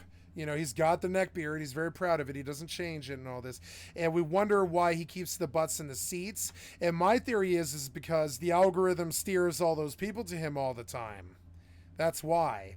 If it steered you to 2,000 other interesting MMO streamers every 2 minutes, it cycles you through like chat roulette. It takes you to another really interesting streamer, whether you like it or not. You have to tell it you want to stay, and if you do tell it to stay, you have to follow and sub the stream, not sub, but you have to follow the streamer, right? If you want to stay, you have to follow the streamer. I think that should be a rule. If you want to stay, you should follow the streamer so people can actually see whether somebody actually likes you or not. There's this whole thing about, oh, I followed you even though I don't like you, or oh, I like you even though I don't follow you, or I don't like you even though I followed you, or whatever. So now I stand around and I crab you, I garbage crab comment you in your chat. Rather than going and finding some streamer that actually caters to my interests, I want to sit around and make fun of the fat 40-year-old boomer streamer, even though I'm 15. And so the algorithm should steer him to, like, honestly, the algorithm should steer that kid who's calling me fat in my chat or whatever. The algorithm should steer him to some 15-year-old Rust streamer. And he should be yelling comments like, great play, you know, at him, instead of wasting his time trolling me about my weight or something like that. That makes no fucking sense. That's Twitch's fault. That's the algorithm's fucking fault. That's the kid's fault. And it's because the kid is bored. The kid is bored because he doesn't know how to find people who can actually keep him engaged in the topics that he's interested in the moment during that day. He ends up coming to my channel understanding that, yeah, I'm entertaining 1/3 of the time when I play the game that he likes, which is Rust or whatever, and I piss him off 2/3 of the time when I don't. And so then he's irky and angry with me and attacks me all the time. That's Twitch's fault. I would say that's Twitch's fault. If Twitch was good at what it does, it would just if it sensed that he didn't like me, if he's leaving negative comments in the chat, the Twitch should just take him like Finding Nemo off into the ocean somewhere, and he shouldn't have any moment where he starts espousing negative comments to the streamer. He should just be Finding Nemo back out to the sea again to some other streamer to see if he likes that streamer, and this shit should play like TikTok so the TikTok generation is entertained. But instead it's like you type in a game name, or you type in like ukulele, and you get the top 20 ukulele players who have established their careers in ukulele. But honestly, maybe what you should be seeing is someone else your age who has the same understanding of ukuleles as you, who is trying to show you what it's like to learn the ukulele, and maybe you can learn the ukulele with them. And so then the person learning the ukulele is like, hey, pay me to sit here and show you me learning the ukulele. I want to learn the ukulele. Or no, I don't. I want to learn the banjo. I like the banjo. I want to learn the banjo. And so, yeah, I want you to learn the banjo with me. I want to learn the flute. Oh, I know the flute, but I don't know it well. I want to learn to play the flute like a concert flautist with you on my channel.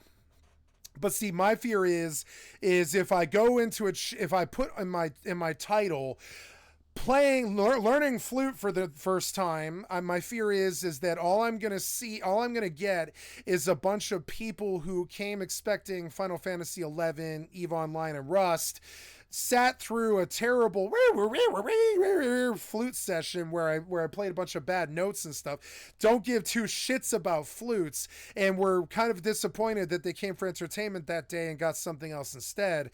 The algorithm should sense that they want something else instead and feed that to them, and should be this crazy good at figuring out how to entertain people. Tell me that the algorithm can't figure out what you want to see and flash shit at you. I'm fairly sure it can. And that's the difference, right? These kids stick around channels in places where they're bored because they're too stupid. I believe they're too stupid. I hate to say it, but I believe they're too stupid to turn to a streamer that actually is entertaining to them. They're like too stupid to do it.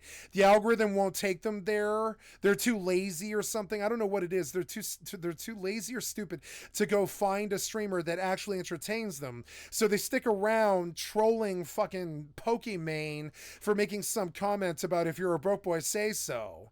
Yeah, we all want to make fun of Pokimane for the broke boy say so comment. But the problem is, like, you know, like, why were the people attacking her in her channel in the first place? If the algorithm, if the Twitch was good and the YouTube was good, and they all went premium and they charge you for the monthly fee like MMOs do, and they promised you entertainment for your $20, they're like, oh, you don't like this streamer? Well, we don't want you abusing this streamer and calling out and catcalling him or anything. We don't like that you're fat shaming this streamer, so let's roll you to a skinny 16-year-old Rust streamer who's on the up and up, who has 10,000 follows and 10,000 viewers because he's young and skinny like Kai Cenat, and he's in high school and he just won the prom, or, you know, he's the prom king like me. You know, I was the prom king when I was a kid, and then, like, you know, he's the prom king like me, and like fucking, you know, and dated the hottest girl in high school and all this. Yeah, he deserves 10,000 hits like Kai Cenat, so he gets it, right? But see, instead I get straddled with somebody who should be watching Kai Cenat, and I don't ever see the people that should be watching me because they can't find me. I'm down at the bottom of some World of Warcraft list or some right now I'm in the bottom of, like, right now at the bottom of Twitch, If we come to Twitch and we look at Final Fantasy 11, there is like obviously only like 500 people in the world that care about that. And honestly, some of them are in my channel right now, I would say. And, and no, please no. See, now, like, honestly, like now, this is a good attempt at what I'm talking about. But I don't, like, and it's a good attempt, but see, this seems really random to me. It's an animal ambassador for 24/7 live cams of animals. Okay, sold. I'm going to give him the follow since he was content on my channel. I'm not going to leave without giving him the follow and stuff. Great stuff. I think it's an interesting concept. We're going to drop a message. We're going to say great shit. Leave a heart, saying whatever. He's raised 2,300 out of 8 grand. Good job. And we can watch animals on black and white live cams. Sounds great, right? Now, I'm a crabby 15-year-old kid who's not getting laid because I'm an incel shithead who hassles boomers all the time, and I'm an angsty motherfucker, and I drink too much energy drinks or whatever, and I'm just like, blah, blah, I'm angry all the time, right? And I don't like this stream because there's a fucking jackass on it. And jackasses remind me of that fat streamer I hate, And so I don't like this stream, fuck it, whatever. There should be this thing where like the algorithm should be like kind of understanding its interest, and there should be a swipe button here, and instead of saying, hey jackass, get off the fucking screen, I don't like your fucking stream, fatty, get off the stream, fatty, or any of the stupid brain dead fucking low IQ piece of shit scum of society, fucking scum, like pour salt on them, they're slugs, like scum, you know what I'm saying, of society due to streamers in this industry, which makes no fucking sense. The algorithm should be steering the viewer away if they don't like what they're seeing, right? Get the jackass off the stream. I don't like the jackass on the stream. Fuck this. Swipe, right? It should be the same system that we use for Tinder. Swipe, and instead of catcalling the jackass on the screen, instead of catcalling the jackass on the screen, we all get a clue and we realize that, oh, we're wasting our time watching something that we don't actually like. I don't know why we're hate watching when there's so many wonderful streamers in the world that can actually entertain us in our particular area of interest, and at any given particular time of day, there is a streamer that will talk to you about Duplo building, right? Right now, Duplo building, right? Duplo building, something like that. We're gonna look up Duplo building, right? And I don't know what, I guess not, maybe not. I don't know. Like, see, and it seems like their algorithm isn't that good. I guess I pulled deck building and all this, but it doesn't know what I mean. Oh no, here. Well, I did though. I found somebody. But see, it feels to me like Twitch is not steering me to what I look for. I don't know. How about Lego, right? Like Lego building, right? We can look up Lego building and see, and see. It's weird because it seems like it's running an MLM where it just steers you to the top streamers instead of actually like getting you to the content that you should be seeing. And so we go back to what we were just watching because it was entertaining and I liked it actually. Alvia's Sanctuary, and there's like 800 people next to me watching this fucking jackass sit there and like in the mud, and it's incredibly entertaining. All the animals are just sleeping. That bird's sleeping, and these birds are sleeping, and this fucking donkey's just standing there thinking about how he's hungry and that they haven't fed him yet or something, or they probably fed him, but how he could probably do with more food than the other donkeys are getting or whatever. And so, like, okay, so let's say I hate the jackass. I start yelling at the screen, fuck you, jackass, blah, blah, blah, blah, blah, I hate you, fuck you, blah, blah. What does that do, right? What does that serve? Now, if it's a streamer, the streamer can hear you cussing at them. But I mean, like, I don't understand what it serves. Why not just go watch something else? And this is the problem with Twitch, right? Twitch fails you at this point. When I want to watch something else, right, I've got to type something in. How the fuck am I going to know what the name of the best Lego building streamer is, right? I guess I'd have to go to the Google and say, what's the best Lego streamer, right? And they're going to give me some lists. Are there any good Lego streamers? There's some Reddit question and all this. Artifacts Creation, right? So we're going to go to Artifacts Creation on Twitch, and we're going to look at a Artifacts Creation, Twitch thing. No results. So I don't know. It's like a related. That's a YouTube channel. So whatever. We'll go to YouTube. It's the same. It's not really the same, but it's basically the same thing. YouTube and Twitch. It's not really. They can provide the same service anyways. So we come to Artifacts Creation. Since we're gonna use them, we're gonna subscribe to them. We like them. Whatever. I don't like them, but I'm sure they're good. We'll do their premiere video that popped or whatever. We're going to the turbo tank. With overhead lights for emergency operations, intensive care systems. See, it's Lego stop motion. It knows that I have an interest in this, so it steered me to one. And it knows that I like Lego stop motion, so it brought me to this. Now, so this is interesting because I like what I'm seeing here. I'm not inclined to sit there and yell at the screen, you know? And then eventually, because the algorithm sucks so much dick right now in I'm talking about right now today, the algorithm sucks so much dick in 2024 that it's basically getting nothing done in my estimation, except for the MLM that is making rich streamers even more rich, essentially, which is maybe an argument towards what their plan is. They just want to make all the rich richer, I guess. But in reality, instead of the kid getting angry and yelling fatty McFat at me all day like some kind of broken brain dead fucking moron, you know, wouldn't it be better if the algorithm just kind of switched him off to someone younger who's playing Rust, who might be a little bit more in his wheelhouse, right? So then he pulls like a Stevie or whatever, and he's like, oh, well, this guy mollified me immediately because he's, what, 17 years younger, right? Right, I'm 41, and it's like, and yeah, am I surprised that a 15-year-old doesn't like me? No. And so yeah, and so instantly that viewer is mollified, but instead we have this weird like I've got to somehow find whoever is good in the scene that I'm interested in or whatever. We've got a weird thing where the algorithm doesn't actually bring you to the people that you should be seeing for some reason. It's not paying the content providers. The content providers have to fend for themselves essentially, and it's sure the successful ones make money, but it's actually more of a pyramid scheme than you might think. And you know, and it needs to be leveled out. That playing field needs to be leveled out a bit more, where no matter what, everybody gets their chance. If they're, you know, they've got to pass a test to even get on Twitch, kind of thing, kind of like Uber. And if they can entertain. You know, if like the test for Twitch should be, you should have a 4K camera, you should have a certain connection, you should have a certain subject matter, you should have a title, you should have a theme, you should have a game or something that, or an industry or hobby that you're interested in, that you specialize in. There's all these things that you should be able to satisfy that don't get satisfied by a lot of streamers, and they just sit around, fuck off, and talk shit about other streamers and shit like that.